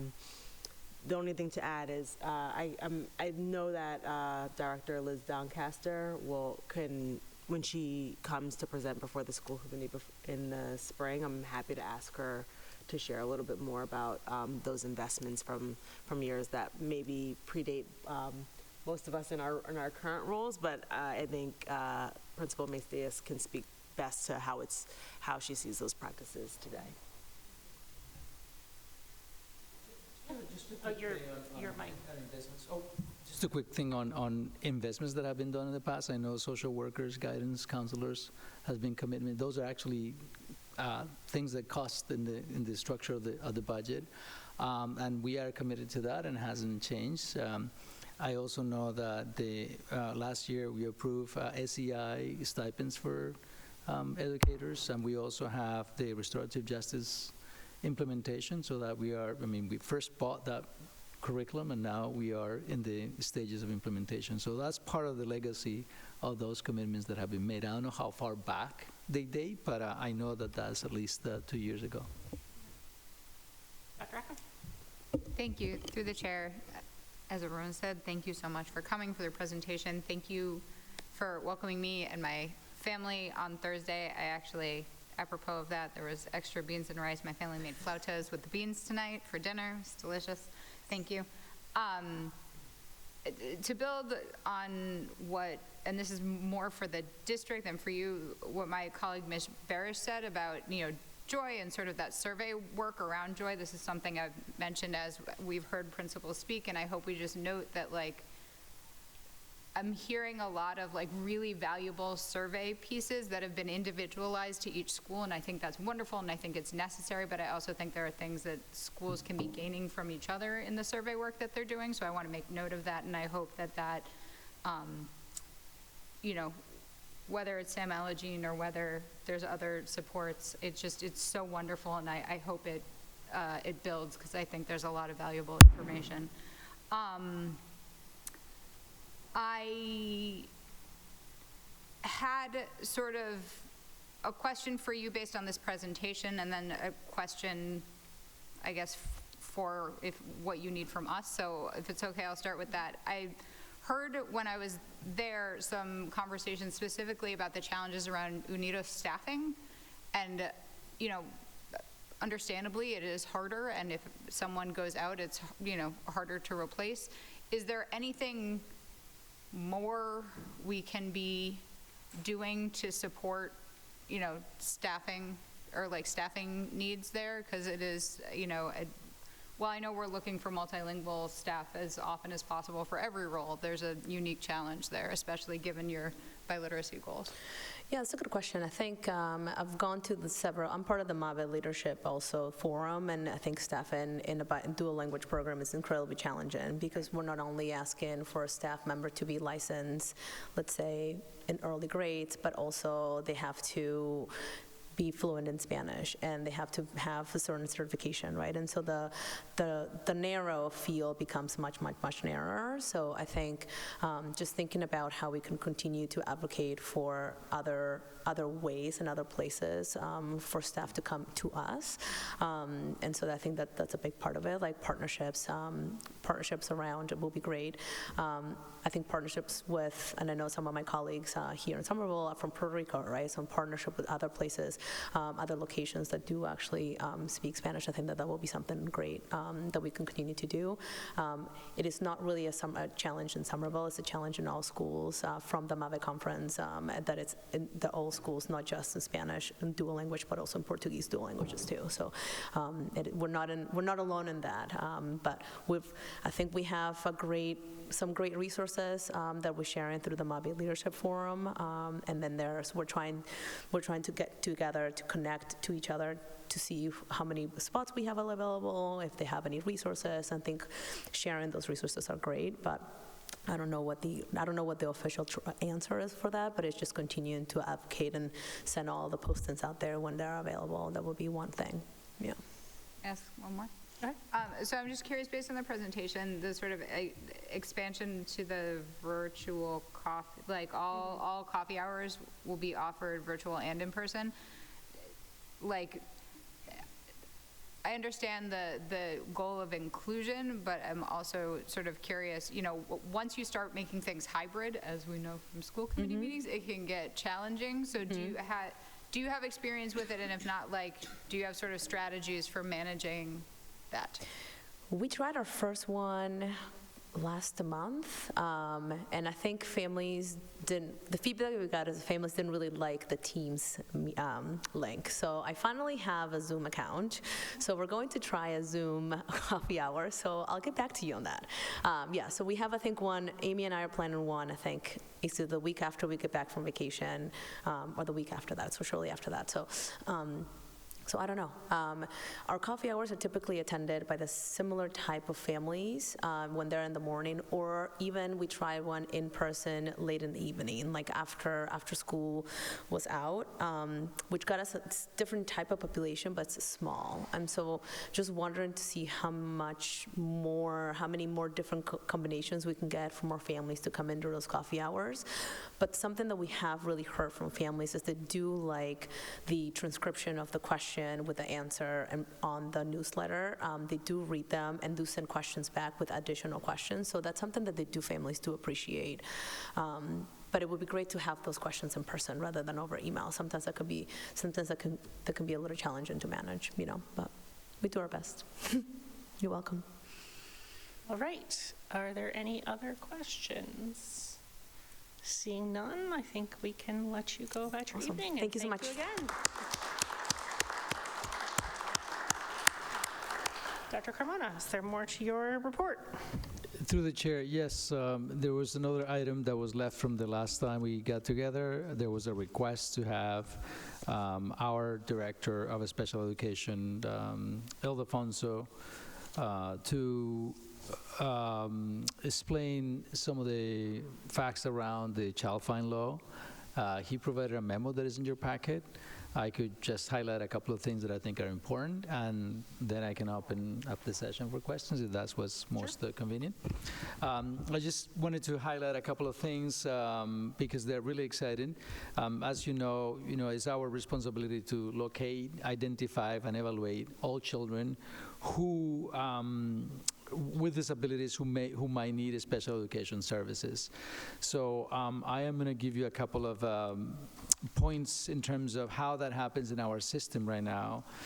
So I think in prior years we did that through the special education department. Now it has been in combination with our early childhood department and is strengthening the system of support through SFLC and also all the different structures that they usually have worked in the past, which is Summer Promise and the Somerville Partnership for Young Children. They're basically utilizing those resources to create ways in which we reach out to the community to provide spaces where we understand their needs, and also we provide different avenues for them to let us know what the challenges are. We have home visits, we have play groups, we have itinerant, there's an itinerant model of SPS staff that delivers services at home, speech, OT, fine motor.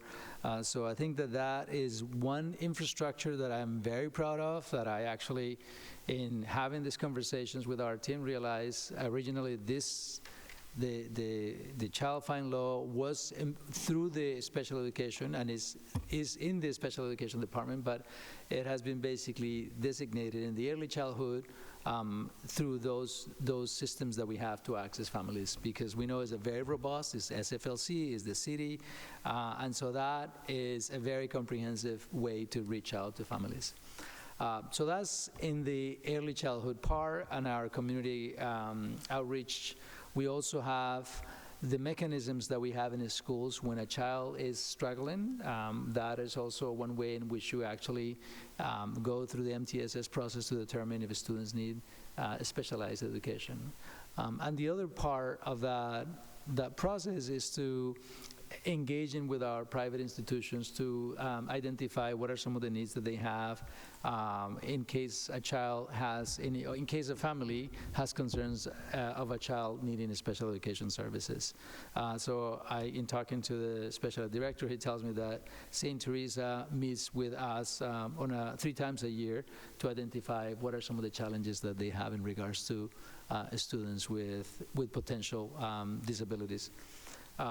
So in general, I think that the different avenues that we have in place to respond to concerns that families have in regards to potential learning disabilities is met through those 3 different avenues.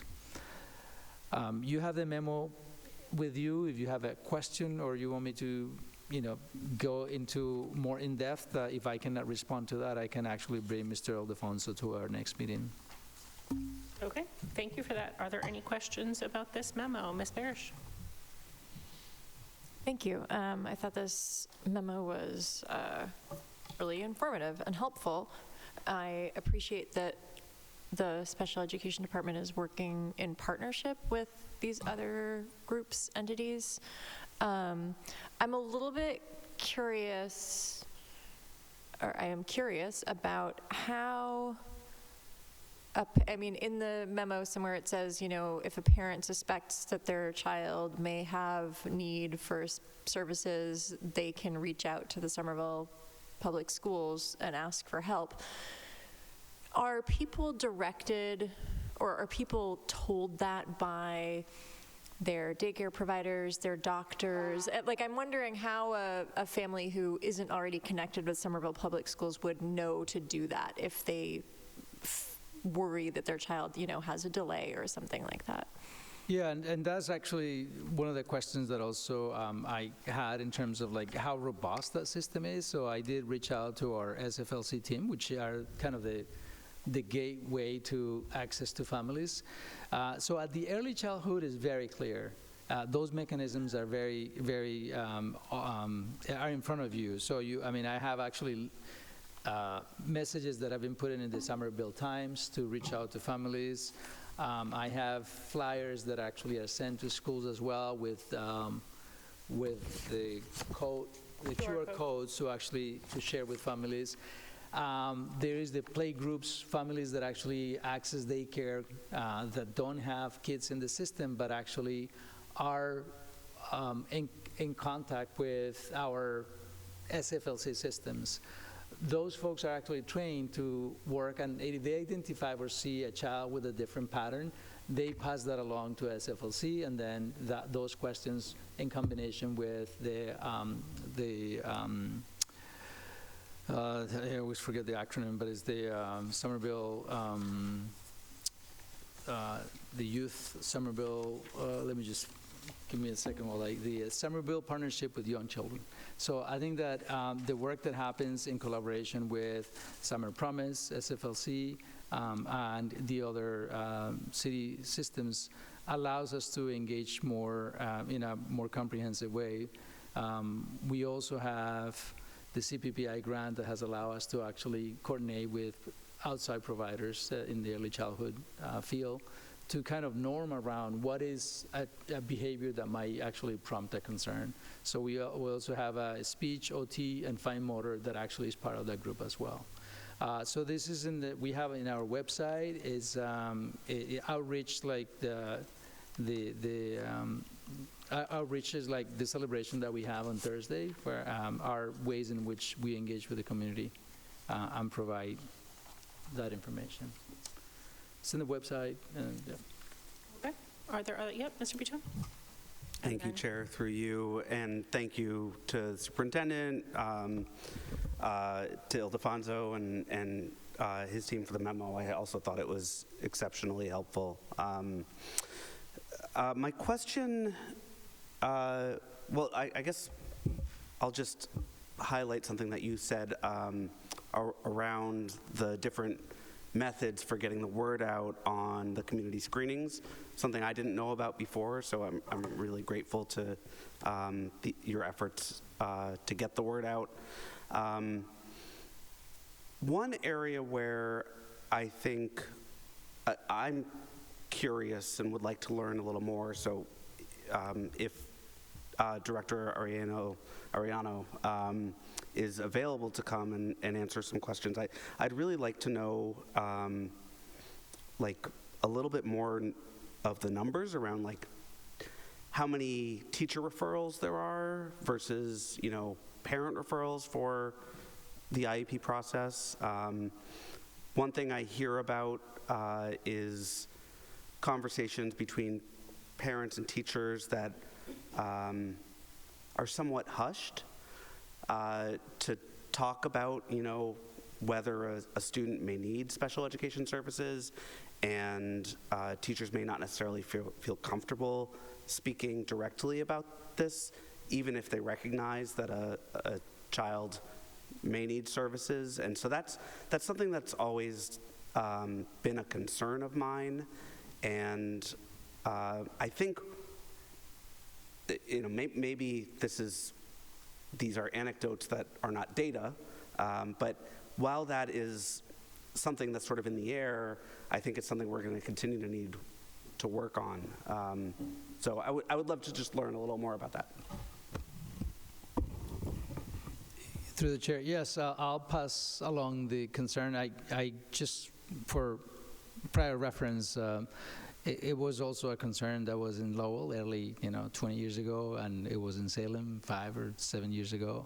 So there's always that tension between, I have a concern about a child that probably a teacher says I want that child to be tested versus let's go through the process to determine if we have all the data. So there is a tension there, no question. And there is also the MTSS process, which is, it takes a little bit of time. The child study process also is, we have to go through data, identify if that's the case. And my hypothesis, and I had a quick conversation with Ildefonso about the same questions, like that tension that I hear, and is somewhat universal, where I don't have the numbers, but I know it's a tension that always exists. It's like a teacher says, I want the child to, to be tested, and often the comment is we have to go through the MTSS process to determine what is the issue. Just a quick anecdotal thing is, when it comes to second language development, a child who is learning a language who also might be not have enough access or not enough literacy or math access, depending on where the kids are coming from, those behaviors can mirror a disability. And so it's hard to say, well, this kid presents this way, so this kid needs a special education. So we always say, well, where's the data? And we have to go through that process to determine if that's the case. And sometimes teachers will say, well, I need that child to be referred. That might be one side of that. So. Dr. Ackman? And then, do you want to follow up? Yeah, I would say as a follow-up is it a new question? Or did you want to follow? Okay. I'm so following this is a up to follow-up, what this, and then I'll come to the question. Yes. The superintendent's response is also, as a classroom educator, like the district is not permitted to move forward without parent consent. Like the teachers can recommend as much testing as they want.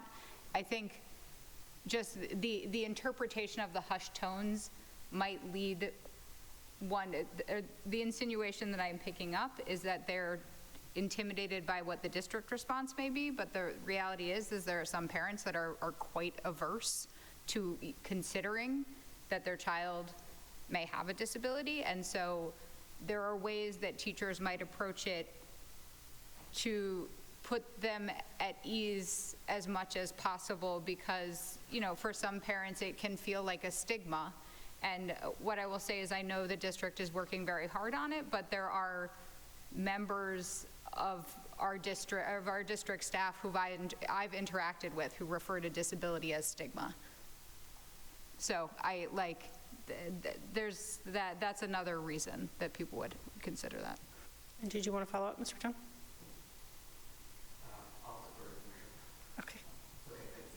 Okay, well, it's a new question, but anyway, Madam Mayor. It's a different question. Thank you, and thank you for the earlier questions. I guess to build on them is, I'm interested in what the demand is, so to see, like how many parents are requesting, and then I guess it's teachers too, because if we're trying to find every child, maybe leading into school, or maybe when the child is in the school and the parent has an opinion about it, I'm just trying to understand what that demand for services is, and then and how well we're able to meet it if there's a timeline that's attached to it.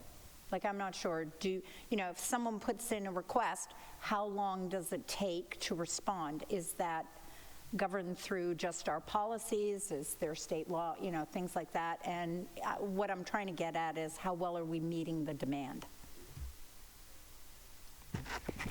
Through the chair.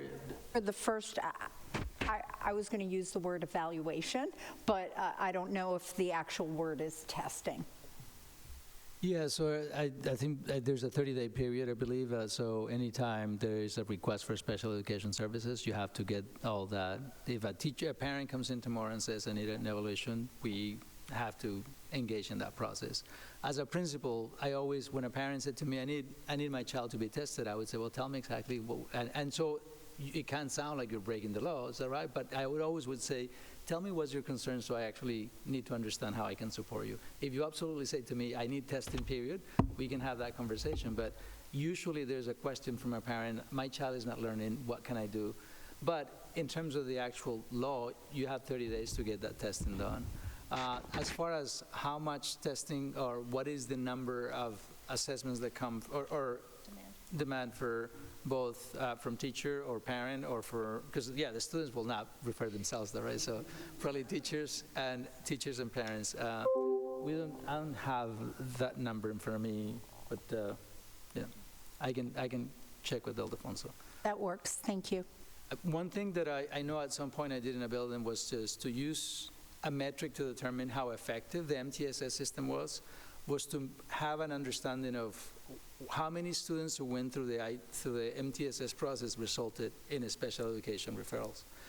That was just a metric to identify how it happened. But sometimes when there were parent referrals, that data kind of disrupts a little bit of that count. But all these metrics are important to understand, because I think I don't want to make any assumptions as to how we're responding to the parents' requests or the needs. Can you just remind the public what MTSS stands for? MTSS is the, can you tell me the multi-tier systems of support. I will say back and forth, so yeah. It's basically that sequence of steps that we do to make sure that kids reach benchmarks, and so is a multi-tier system, yeah. Okay. Ms. Parrish? Thank you. I don't know how long we've been doing the sort of screening sessions that are being offered this spring. I don't know if this is the first time we've done this or if it's happened multiple times, but I noticed that they're both scheduled for Wednesday mornings, and I just wondered if that was, based on some data, or if it's based on when staff is available, because I guess I wonder if we might get more families engaged if they're offered at a different time, whether it's Wednesday morning and Friday afternoon, or, maybe even a weekend or an evening. And I know that that's hard because of staffing, but I just wondered if this is the first time we're doing it, so we're trying something, or if we've done it 17 times and this works, so we're doing it again. So, good question. And that was the same question that was in my mind when I was looking at the numbers. February 26, we had 3 kids. April 4, we have 4 signed. Actually, 3 new kids, and one of the kids actually from the last round that came. And that's the same thing. I said, well, this looks like a relatively small number. They said, yes, but remember, SFLC is very intentional about reaching out to families, so there are other numbers that have come through actually meeting families in their homes.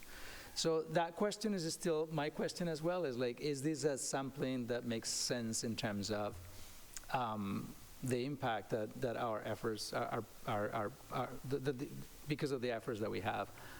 In the past, I think it was done through the screening that happened at the Capuano. So I think it wasn't differentiated in that way. It was just that once we did the screening, whoever bubbled up as a concern, or as a need of more further assessments, that's what they did. So I believe that this is the first time that we have actually do it separate from the special, in the early grades, from the special education. So I think it's more intentional, is better design, and we will see the outcomes of that. But again, I just by looking at it, you could see it in the newspaper, in the website, and then the different flyers that we're sending out. So I will look at the results, but that's the question that, just to make sure that we are having the impact that is needed. Just the one thing that I think that Dr. Ackman said a minute ago, one of the things that I heard from the SFLC team was that there was a stigma around being identified needing a special education. So I was surprised to hear. So there's another, not misinformation, but a dynamic that we have to fight against in terms of engaging families and making sure that they are responding to the challenges that we see in the data with their kids. Thank you, Chair, through you, to the superintendent. The stigma, and to my colleague, Dr. Ekman, you know, that I think that's real, and it's also true that a large number of students in our district receive special education services, and special ed can take, you know, or disabilities can take many forms, right? So there are many different kinds of student needs that can be addressed within individual education plan, and I think one thing that I have always found perplexing is that anytime a parent or caregiver enters a meeting with the district about forming an IEP, they're given a copy of this parent's notice of procedural safeguards, which is a legal requirement. And for many families, that's the first time they're confronted with their rights in this matter, at least in a direct, you know, responsive to, you know, this special education process. And I wonder, and this is just me wondering aloud, whether one way to combat the stigma and also to help educate parents about rights could precede that in whenever a family is enrolling their student in the district, they're usually given a packet of information. And I wonder if we can include information about special education services just as a general, hey, if your child may need special education services at any point, this is how you start that conversation. This is how you could engage, just to sort of normalize the practice.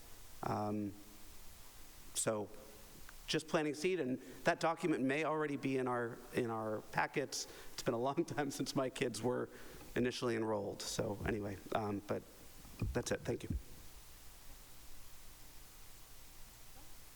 Thank you, through you. I just was going to compliment Mr. Vitone. I think that's, I don't know how it would manifest itself, but it's just that whole idea of, I'm using the wrong language, but like universal design, like everyone should know that this exists, that special education is a service that is provided. Obviously, should only be provided to students who need it, and that's why we have this whole evaluation process.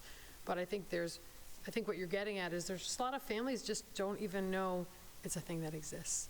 And they don't find out possibly until their child has had a longer period of time than necessary where they've struggled. Obviously, the MTSS process, the multi-tiered systems of support, is supposed to identify those students.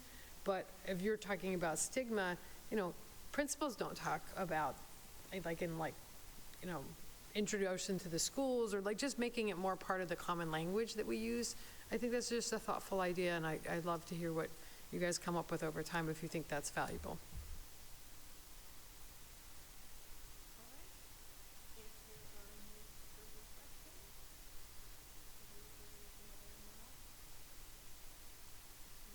Yes, there's another memo I just wanted to share with you. Through the Office of District Reviews and Monitoring, the ODRM, we got a memo from the Acting Commissioner Johnston.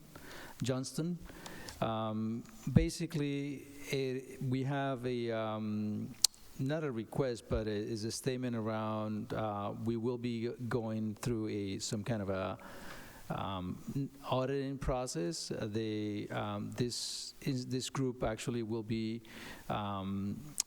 doing a district review. And so what it does is just think of that as an audit in which they will be determining how our students perform more along the lines of race and socioeconomics. So this is basically a way to determine what are the systems that we have internally to be able to identify how we make sure that the students' academic gaps are supported or are eliminated, or how that opportunity gap is being addressed through our systems in place. So that's, the Department of Ed has done this. I've been in places where we have done this before, or we have been kind of on that receiving end of that. They usually bring an external party that does that assessment, and often is visiting the schools. They do They meet with the staff, they meet with teachers, they do observations. It takes quite some time, close to a year. They most likely will meet with the school committee members, with families, and then they get all that information, and then they come and give you a report around that. So they always say that's ideally with minimal disruption, but there will be folks observing and looking at data and asking questions. So for the most part, that is the case, but there is a little bit of tension that folks have when you have multiple observers and examiners or testers in the building. But in my mind, I always think this is good news, because we always get that level of scrutiny is helpful for us to look at how we're doing our business of educating every kid, especially when that's a big part of our goals. So that's just it's in your packet. Erica is kind of the point person for that process, but it will start. We have a meeting in August to start the process. Dr. Ackman.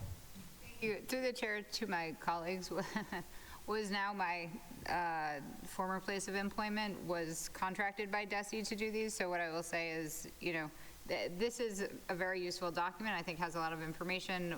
The DESE website has useful information, but if you have questions about what the process might look like, I have been on the other side multiple times, and I'm happy to answer it. And I agree with Dr. Carmona that, when it's done right, which I think, this office has been trying very hard to do, it's a lot of useful information about your goals.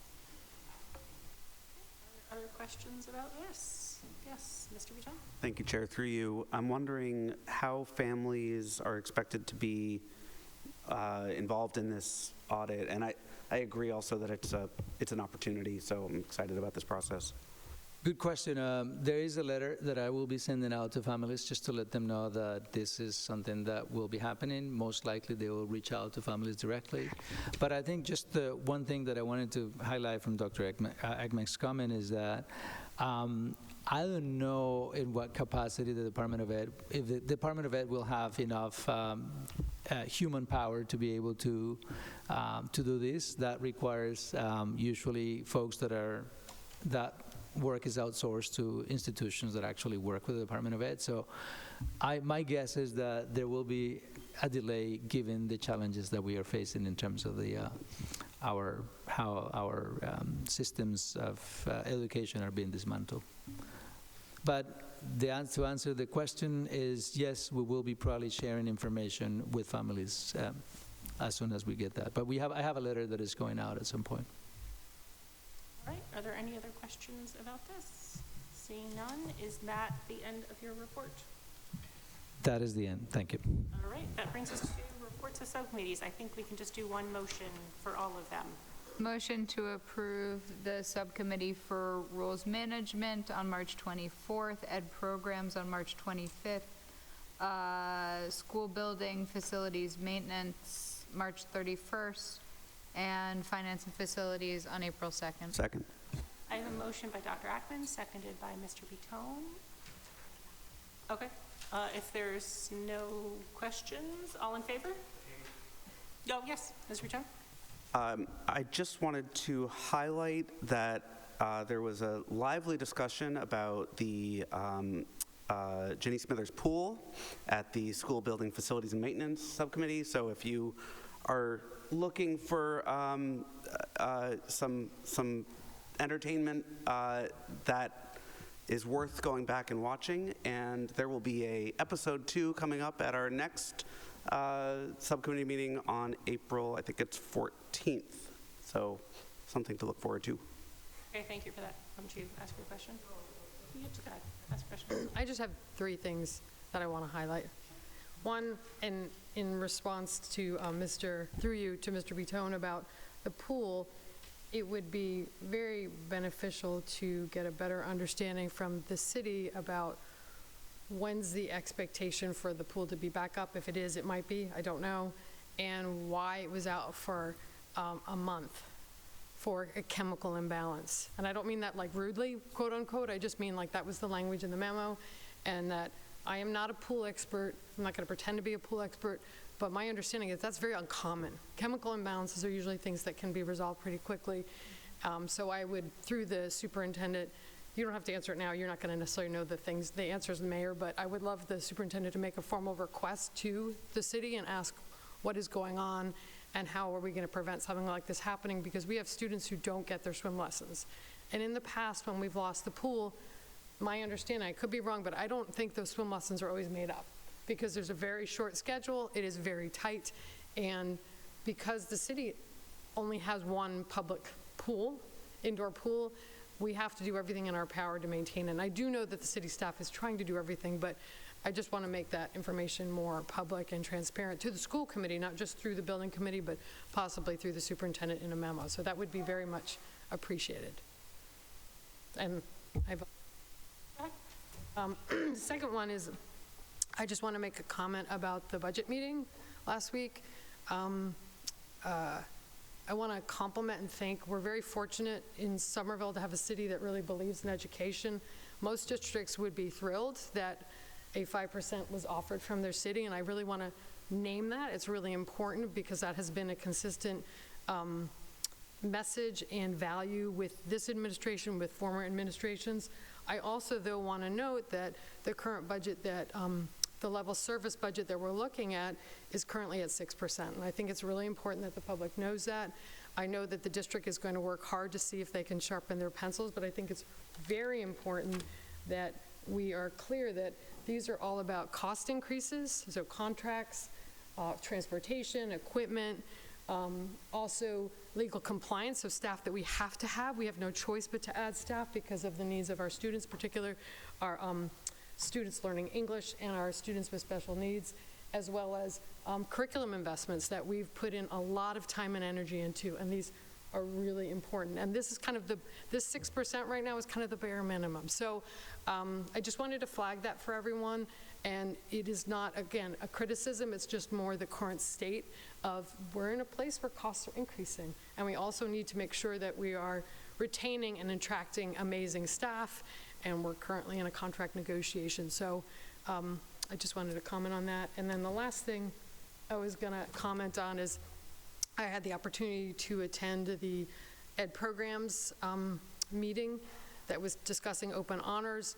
It was a really very interesting conversation. Any families that are interested in how the high school is really trying to earnestly improve access and deliver equity for our kids, it was in some ways very moving for me, because this is work that's been going on for like the last 6 years, and it's when this topic of open honors, if people don't know what it is, it's basically that we have classes that are delivered in a mixed delivery, so you can choose either to take the course at honors level with a higher level of requirements, or take it at what's called college prep or CP with a basic level of requirement, and you can get a different level of credit for it.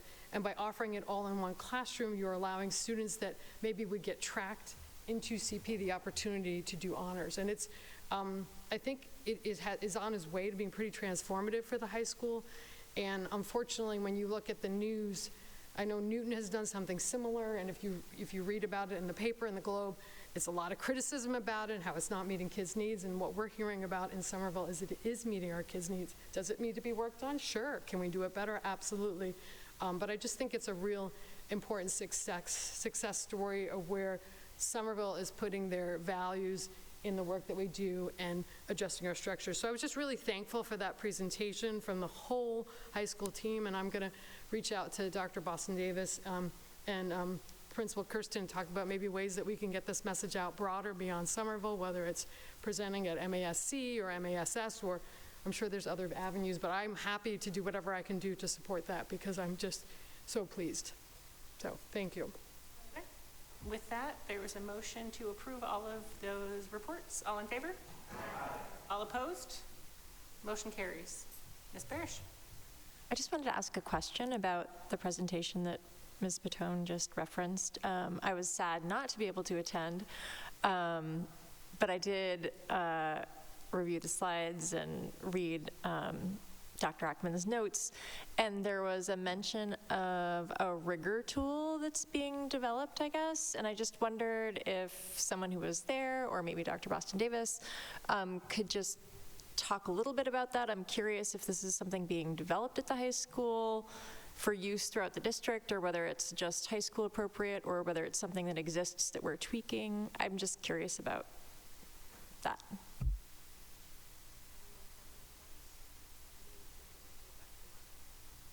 That is also totally okay.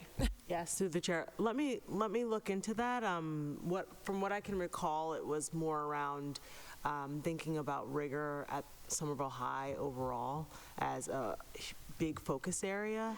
But let me look into that, and I can absolutely get back to you after connecting with Principal Kirsten. Great, thank you. Okay. With that, that brings us to resolution in support of increase FY26 elementary and secondary education funding. I brought this resolution forward. It is largely based on one from another district with some tweaks. I'm happy to read it. It's fairly straightforward, so I'll leave it up to the body as to whether we think that's necessary. In terms of timing, the state is working on their budget now, so I would recommend suspending the rules to do this tonight because our next meeting is not for 3 weeks. But again, that would be up to the body. Mr. Green? I absolutely suspend the rules because it's actually more urgent than that. The most likely source of this money is starting to be debated on Wednesday. I have a motion by Mr. Green to suspend the rules. Is there a second? Okay, motion by Mr. Green, seconded by Dr. Ackman. All in favor? Aye. Did you want to? Yep, sorry. Oh, Go it's ahead. okay. I would actually appreciate hearing the resolution. I did not get a chance to review it before this meeting. Sure, I can read it out loud. So I can definitely see the urgency of the moment, but would love to hear it. So just to confirm, we had yeses for a suspension of the rules. I will now read the motion, and then we will have a motion. I will read the resolution. I'll have a motion on the resolution.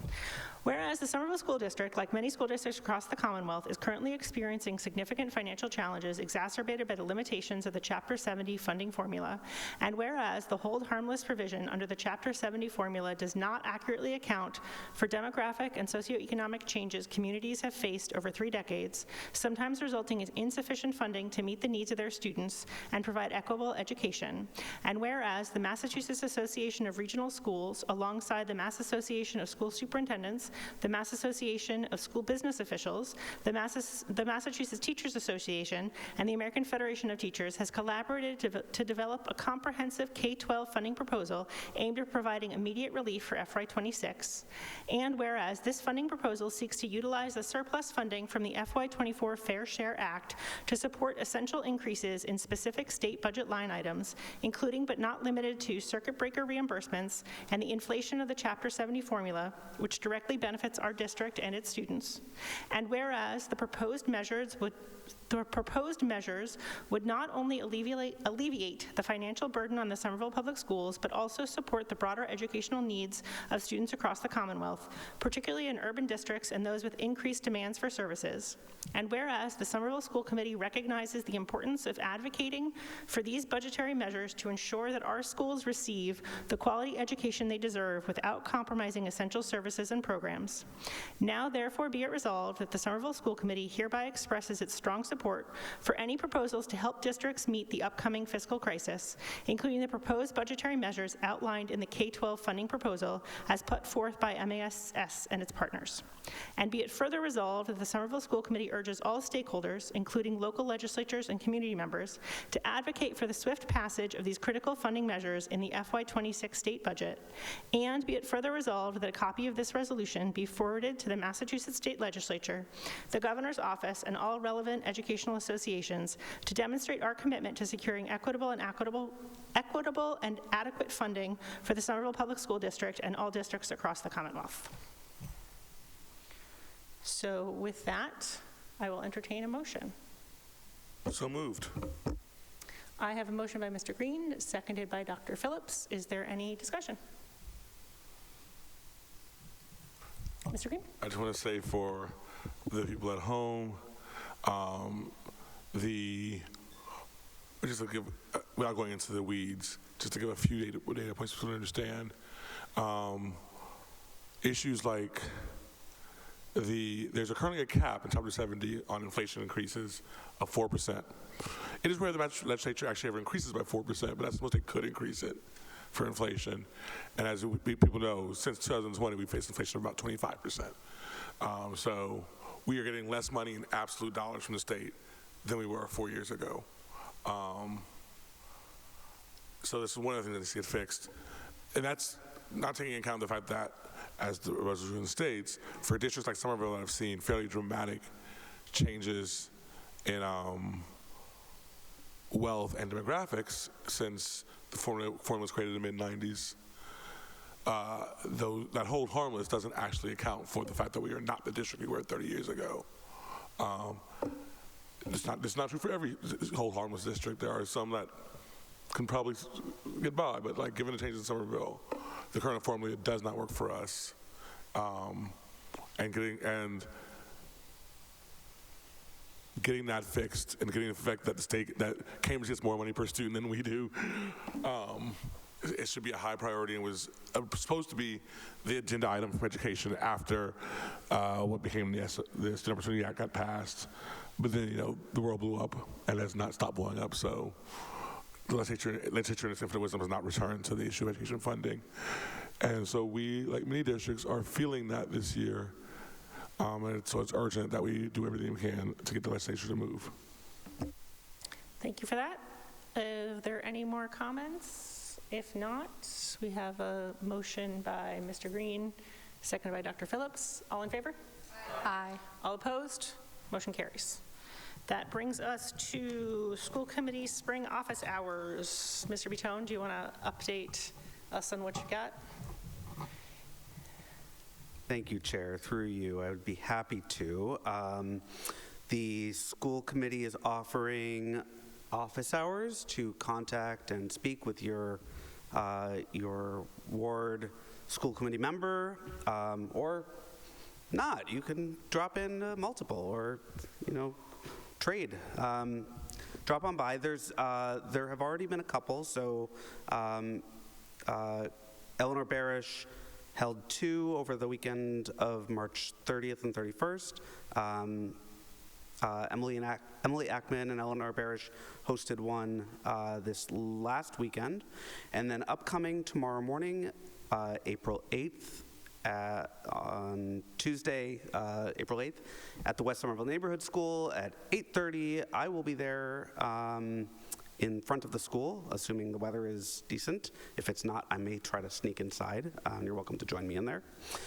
On Friday, April 11th, Andre Green will be at Winter Hill at Edgerly Pickup at 8 o'clock. And also, Laura Patone will be on Friday, April 11th at 8:30 to 9:30 with Laura Patone will be with Naima Said at the Kennedy School. April 12th, Saturday, from 9:30 to 11, Andre Green will be at Winter Hill Brewing Company. Also on April 12th, Saturday, from 10 to 11, Laura Patone and Naima Said will be at Zaruma Gold Coffee at 37 Woodbine Street. And last but not least, on April 15th, Tuesday, from 8:15 to 9 o'clock, Alana Krepchin and Sarah Phillips will be at the Argenziano Outdoor Classroom hosted by the Argenziano PTA. So thanks to all my colleagues for putting that together. Mr. Green? I would just like to thank you, Mr. Patone, for putting that together. I would just like to add that on Saturday morning at Winter Hill Brewing Company, I will be joined by Ward 4 Councilor Jesse Klingon. Yep. Ms. Barish? Thank you. I just wanted to say that, I held my office hours early just because of travel plans, and I always welcome folks to reach out. I'm happy to, meet for coffee some other time, have a conversation on the phone, exchange text messages. All of our info is on the SPS website. Thank you for that reminder. Okay. Yes, Dr. Ackman. Through the chair, one of the things that came up that I we'll write it up more formally, but I wanted to ask the district. I know that with rats in East Somerville, I know that Amara has been doing a great job of working with the city to address Winter Hill at Edgerly. I'm curious if from what I remember from the memo, that's happening at all schools, only because specifically I had an East parent talk about rats in that building as well. And so I wanted to make sure that I was like factually reporting that my understanding is Amara is working with the city side rat people. I think there are 4 now on doing walkthroughs and stuff like that. Is that correct?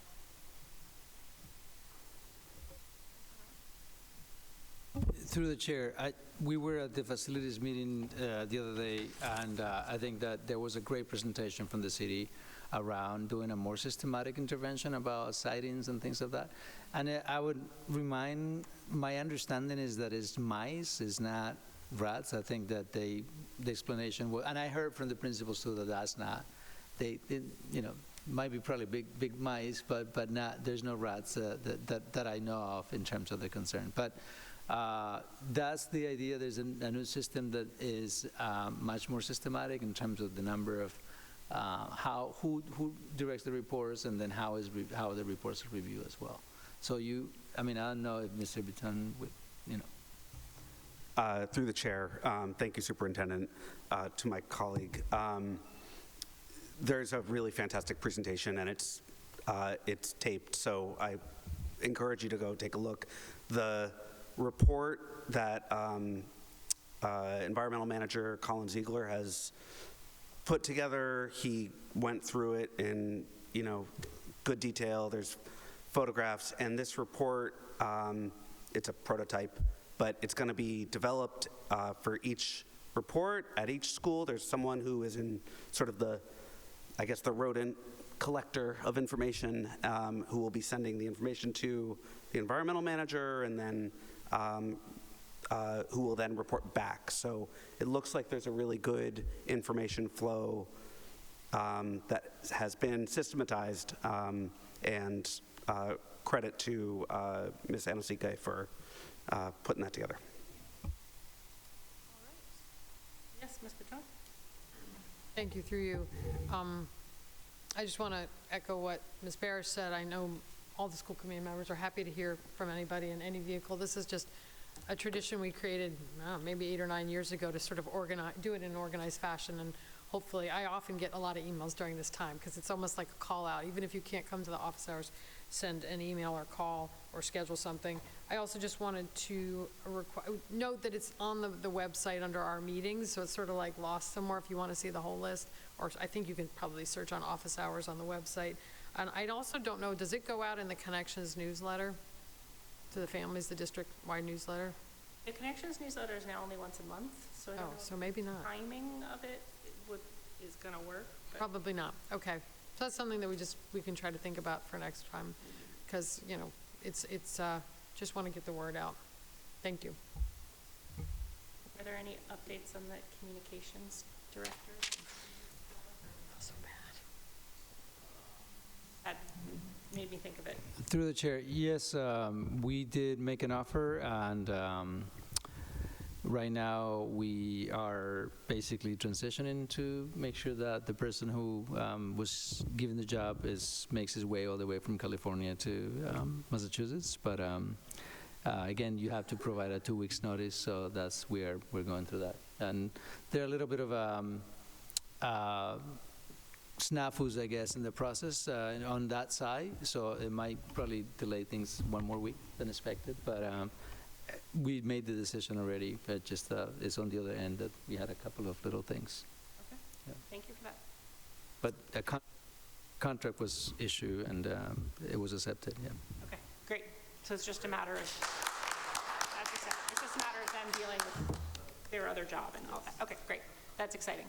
Thank you for that update. Okay, if there's nothing else on that, that brings us to field trips. I move to accept the following field trips.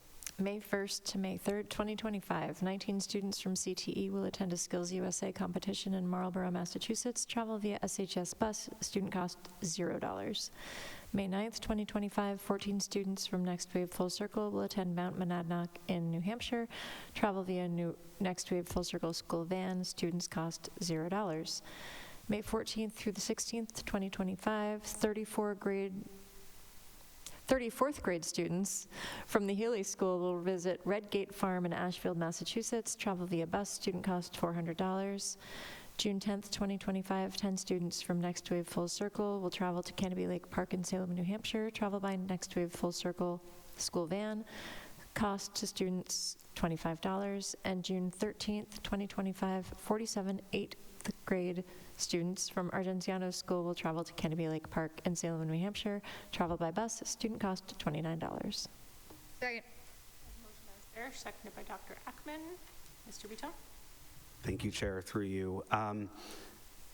I was looking over these field trips and very excited for all of them, especially where we're giving opportunities for learning experiences at $0 or, nominal fees. So just compliments to the educators for making that happen. I did notice a number of trips to Canopy, and I have very warm memories of going to Canopy Lake every year for the last 10 years, so not distant memories, like current memories. My question is, how does the district take a look at learning time requirements and whether classes have been given opportunities for adequate learning time before approving these and they come to us? Or just because it's a day of learning, and I'm glad our students have an opportunity for fun and joy, but I also it just sparked curiosity for me.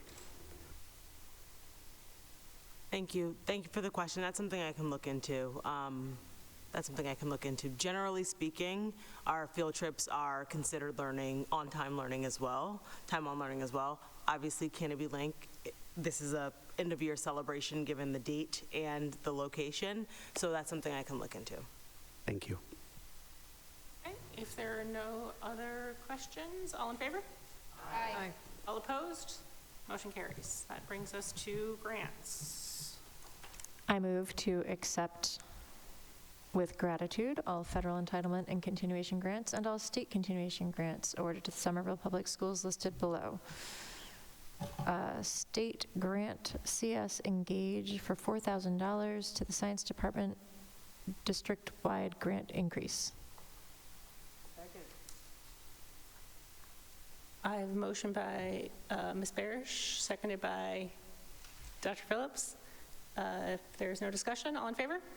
Aye. All opposed? Motion carries. That brings us to a donation. I move to accept with gratitude the following donation. Workshop tools from Bosch Tools Corporation in Mount Prospect, Illinois, valued at $10,346.92 to the CTE Carpentry Program. Motion by Ms. Barish, seconded by Dr. Phillips. All in favor? Aye. All opposed? Motion carries. And lest I forget, we have a diploma to approve. My apologies, I missed it on our agenda, but that's probably the most exciting one we get to do. So with that, I will entertain a motion to approve. It's on a separate sheet. It's on the agenda. Approve the FY25 Somerville High School diploma request for Doreen Sarha of Somerville, Massachusetts. Second. I have a motion by Dr. Phillips, seconded by Mr. Bitton. If there is no discussion, all in favor? Aye. All opposed? Motion carries. Congratulations to our newest graduate. Okay, that brings us to the superintendent formative assessment, which was on our agenda last week. I had it on the agenda again this week, just in case there were any further questions. And if there are not, then I think we're good. And you can obviously always reach out to the superintendent with further questions. Yes, Ms. Barish. Thank you. I was just looking over the sort of mid-year status report, I guess, or update. And where is it?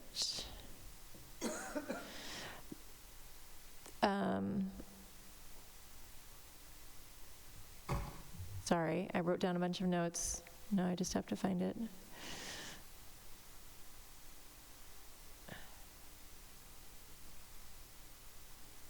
Oh, I was wondering if you know when we might be able to expect the HRIS, the Human Resources Information System, I assume that's what the I and the S stand for, to be fully integrated so that we can get at all that really great data that we want. Through the chair, yes, I can report on that. I actually had a meeting with Karen, our director of chief of personnel. She's spearheading that work, and there was a question that came also last time was was that work that is happening, why is it require some customization versus having an off-the-shelf product? And I was basically getting to understand the complexities of what is being created. This system basically draws from all our, so prior to this, we have not had a system that allows us to do an integration of all the functions in our system. Education licensure, courses that folks take, any changes in the life of a professional that happens, recorded in multiple places, Aspen and multiple databases. This actually will make sure that everything is integrated. Why does it have to be customized? Imagine if someone in a special ed takes a course on Lexia. That course, if you have a program that comes off the shelf, would not have the customization that we have in the internal. And that also allows us to determine if that has an impact on salaries for individuals. This program does all. So the idea is to have it functioning, first implementation during the summer when we do any new hires, and then full implementation with all the staff in September. So there's a lot of work. I wish I could show you the backbone of that, and it's really impressive. There is a report called EPIMS report that we always provide to the Department of Ed. It's laborious, it takes time, it's not efficient, and our data person draws from everywhere, and it takes weeks to do that.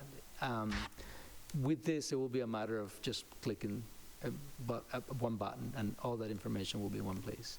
The other thing is that most of the information that we enter is often keyed by someone. The way the source of truth, I guess is what it's called, will allow everything to be withdrawn from different sources, except for Munis, that is the only kind of system that it requires other back-end privileges to be able to integrate. But it's a really, really impressive database. And my understanding is that we have multiple databases, and they have had their lives, and they are basically exhausted that capacity that they have. So the short answer is early June, and full implementation in September.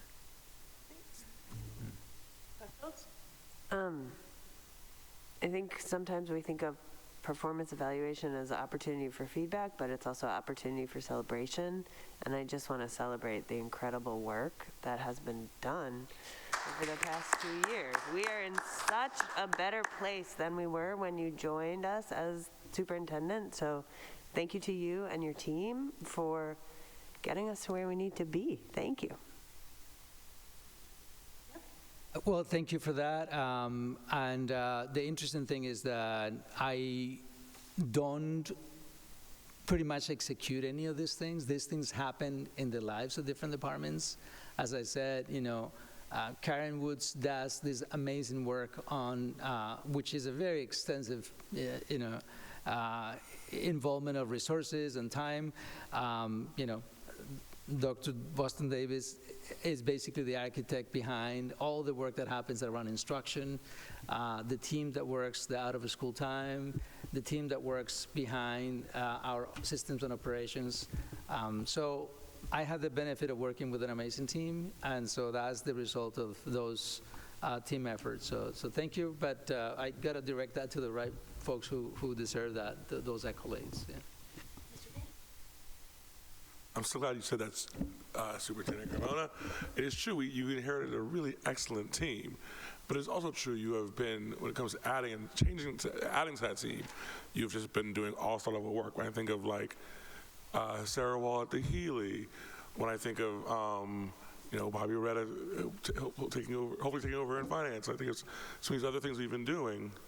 And I think look at your hires since you've taken this job. You've taken a strong team and made it stronger. And I think that's something that sometimes gets overlooked in a district that is used to, shall we say, larger-than-life superintendents, that the district can only go as far as the team you assemble, and you've assembled a great one. Thank you very much. Sorry, I had another question, and it might not be directly related to the evaluation or the formative assessment, but it occurred to me as I was reading through the documents that you gave us, and maybe this is something that you could answer at Finance and Facilities later, but I was curious about the Harvard Graduate School of Education teaching residents that we funded in the current year's budget. I just wondered if you had any reflections on how that's going, if that's something that you're hoping to continue next year, and how that supports the district goals. Again, doesn't have to be answered tonight. I just thought of it when I was reading through the documents. Through the chair, I shared with you a document about all the work that is happening through the goal number 4, which was about increased racial and cultural diversity, as well as increasing our retention. So in talking to, again, the folks that lead that department, one of the things that was interesting was to hear how difficult it is for them to say, we cannot report on the progress of our diversification goal yet because there is such a big system that is being created. And yet there's so much that has happened outside from that to make sure that we built our efforts to retain our educators and also strengthen our capacity to educate. So I can tell you that along with the work on the Harvard, there's the Harvard University, there's a couple of things that are happening. There's the Harvard University program. That's the one that kind of gave us the coaching middle school model. So that's one thing. That's happening really well. And that's something that, again, that is embedded with a diversity component. Many of those educators also share many points of intersection with our students. So that's one thing that is happening well. The cost forced us to reduce a couple of them. Instead of having 4, I think we ended up with 3, I believe, or 5 and 4. That program aims to, again, support both a pipeline development as well as strengthening the retention, so teachers who feel that they are being coached, they also feel that there's a benefit to them. There's also a paraprofessional effort. There's a paraprofessional pipeline, there's a teacher pipeline, and there is an administration pipeline. So those 3 things might be separate from the question that you asked me, but in grouping all the efforts that we have, I can see that the work that we have done is robust. We don't have a way to really measure that impact yet, but it's significant. The other piece on the Harvard work, so the Harvard Fellowship, that's one that has been part of the staple of the district. That's the one that has luckily provided folks like Jeff, Jess, and now Bobby Beretta. So and we don't pay for that, luckily, and I'm probably not supposed to say that, but it's something that they supported, fully funded that work. So I don't know if I'm missing any other Harvard component here, but the 2 ones that I know have been very generated some positive outcomes for us. Is there another Harvard exchange that we have? No. Okay. Are there any more questions or comments? All right, seeing none, that brings us to an MSBA update. Do we have any updates? Through the chair, I think it's the same update that I shared last time, that we are on track on the feasibility phase of the building construction or the building project. It lasts until June 2026. And again, the city is hiring a project manager, so that's where we are. Tomorrow we have a visit from MSBA, an entire day visit, and this is like a post-mortem. They want to see how the building operates under stress. That's for, sorry, yeah, I'm mixing them. It's the same MSBA, but it's a total different thing. Good, sorry. But the only thing that is there related is because they said lessons learned from that process will inform the process that is coming with the Winter Hill project and Brown project. So, but no, just we're on track to continue to build, on track to stay on phase, the feasibility phase. We also know that we have the construction advisory group continues to meet, and I know that Chief Anosike and Andre Green are part of the advisory group. So that's all. And just to clarify for anyone listening, you said the Winter Hill project and the Brown project, but there still have not been any decisions made about whether that will combine them. So I'm just clarifying that for anyone listening at home. Thank you for the clarification. Yeah. Ms. Barish?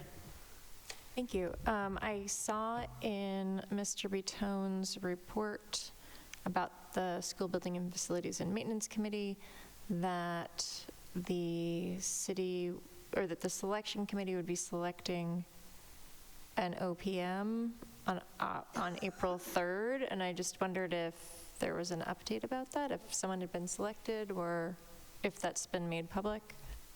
Madam Mayor? All the interviews happened. I know there has been one that everybody was leaning towards. When it actually gets signed, you know, that'll be made public very shortly. But they finished all those interviews, was it Monday last week? And then they had another meeting the internal meeting on Thursday. Yeah, thank you. All right, thank you for that. Ms. Patone? Thank you, through you. I just wanted to ask through you to Mr. Green if at our next meeting he could give an update on the construction advisory group. Well, there will be a meeting of the outside group between now and then. I should be able to give something, yes. Thank you. All right, if there are no more questions on that, that brings us to items from committee members. Ms. Patone? Thank you, through you. I just wanted to give a quick update on the charter review process. I was a representative from the school committee for the charter review. The city council recently passed the version of the charter that they worked on. There were some changes. One of the most significant one was the original committee, which I served on with for 18 months, spent a lot of time, did a lot of hard work and a lot of community involvement. They were 9 residents, 5 people from the city and the schools. But they did make a recommendation to not put forward a 4-year term for the mayor, which I supported and was public about that. But now it's in the mayor's hands for consideration, and the window is closing pretty rapidly for having it go to legislation to see if it can get on the ballot in 2025. And I really don't want all of this work to go to waste. So I do hope that we can move forward with something, and if there's items that people were not happy about it, that they can be submitted separately. So I just want to let my colleagues know that. Okay, thank you for that. Are there any other items from board members? Mr. Bitton? Thank you, Chair, through you. In a recent newsletter from the West Somerville Neighborhood School, which I get because my kid goes there, there was an announcement of a new newsletter made by students there. So it's called the Best at West newsletter. Really excited to read through it. It was robust, lots of articles, recipes, drawings, fantastic. But one article caught my eye, and I reached out to the parent of the student just to get permission to talk about this because I wanted to make sure. But the student, Annie, wrote about the need for composting in our schools. And she had a really, I thought, powerful discussion, and the summary paragraph was just perfect. I'm going to read it for you. It says, in summary, our schools should get a composting system because it would lower maintenance costs. Cambridge Public Schools District already has one. It would benefit student health. And finally, it would make our school community a lot more environmentally friendly. I read it, I was inspired. I wanted to just reflect it back at us. And request that we talk about this at a future meeting. So that's my request, reflecting Annie's request too. So thanks. Dr. Ackman? So through the chair, my understanding, and I don't disagree, I'm happy to have this as a conversation point in a future meeting, is that it was piloted pre-pandemic in a few schools. Many things have happened since the pandemic, but my understanding is that while it is a strong desire, the desire for rodent prevention is at present in conflict with the desire for composting, at least the last time I talked to someone on the city side. Again, that is my not, formal, but that is my understanding. I agree, though. I hope we hear about it. Ms. Patel? Thank you, through you. Thank you to Mr. Vitone and Dr. Ackman's perspective on what we did. I do think, though, that at the time there was a plan to continue to roll it out, and the pandemic just sort of squashed everything. So, obviously we had a lot of other things that we needed to work on for the last several years, and I think maybe the timing is right to put it back on and find out if the barriers that are kind of might be barriers, are they really barriers, and what can we do to mitigate it because other schools do it. So thank you for bringing it up, and thank you to that lovely student, I don't remember their name, but Annie. Great work, Annie. All right, we will take this up at a future meeting and have some internal conversations about it. Yes, Madam Mayor. Thank you. So I guess I wasn't clear. You said composting, but I wasn't sure what kind of composting. So you're specifically talking about food composting, just so I'm clear. Yes, and I will send you the article. Okay. Just that I know when my one daughter was at the Healy, and that was a while ago, and one was at the East, they were dealing more with shrubbery and things that they were trying to grow, not necessarily food. So that's why I wanted to be clear about that. Okay. All right. If there are no other items from committee members, that brings us to condolence. Oh, yes. Ms. Barish. Sorry, I wanted to share the dates for Counted Out being screened by the math folks, but I can't find them. So I didn't know if from Paula O'Sullivan. Oh, look. We're all like, we saw it. Everybody saw it.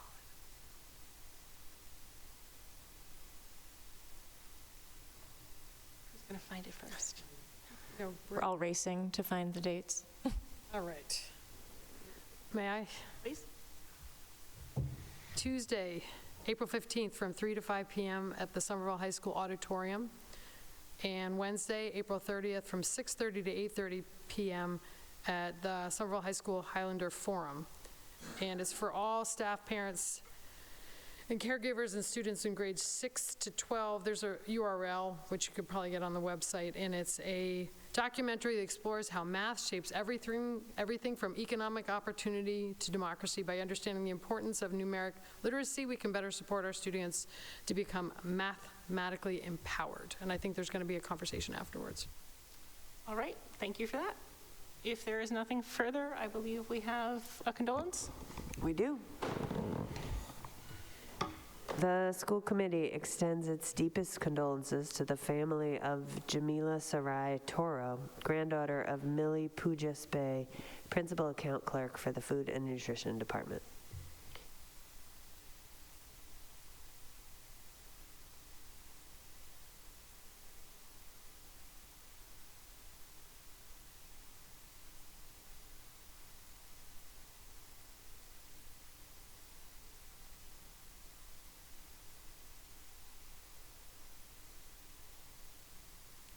All right, we are adjourned. Have a good night, everyone.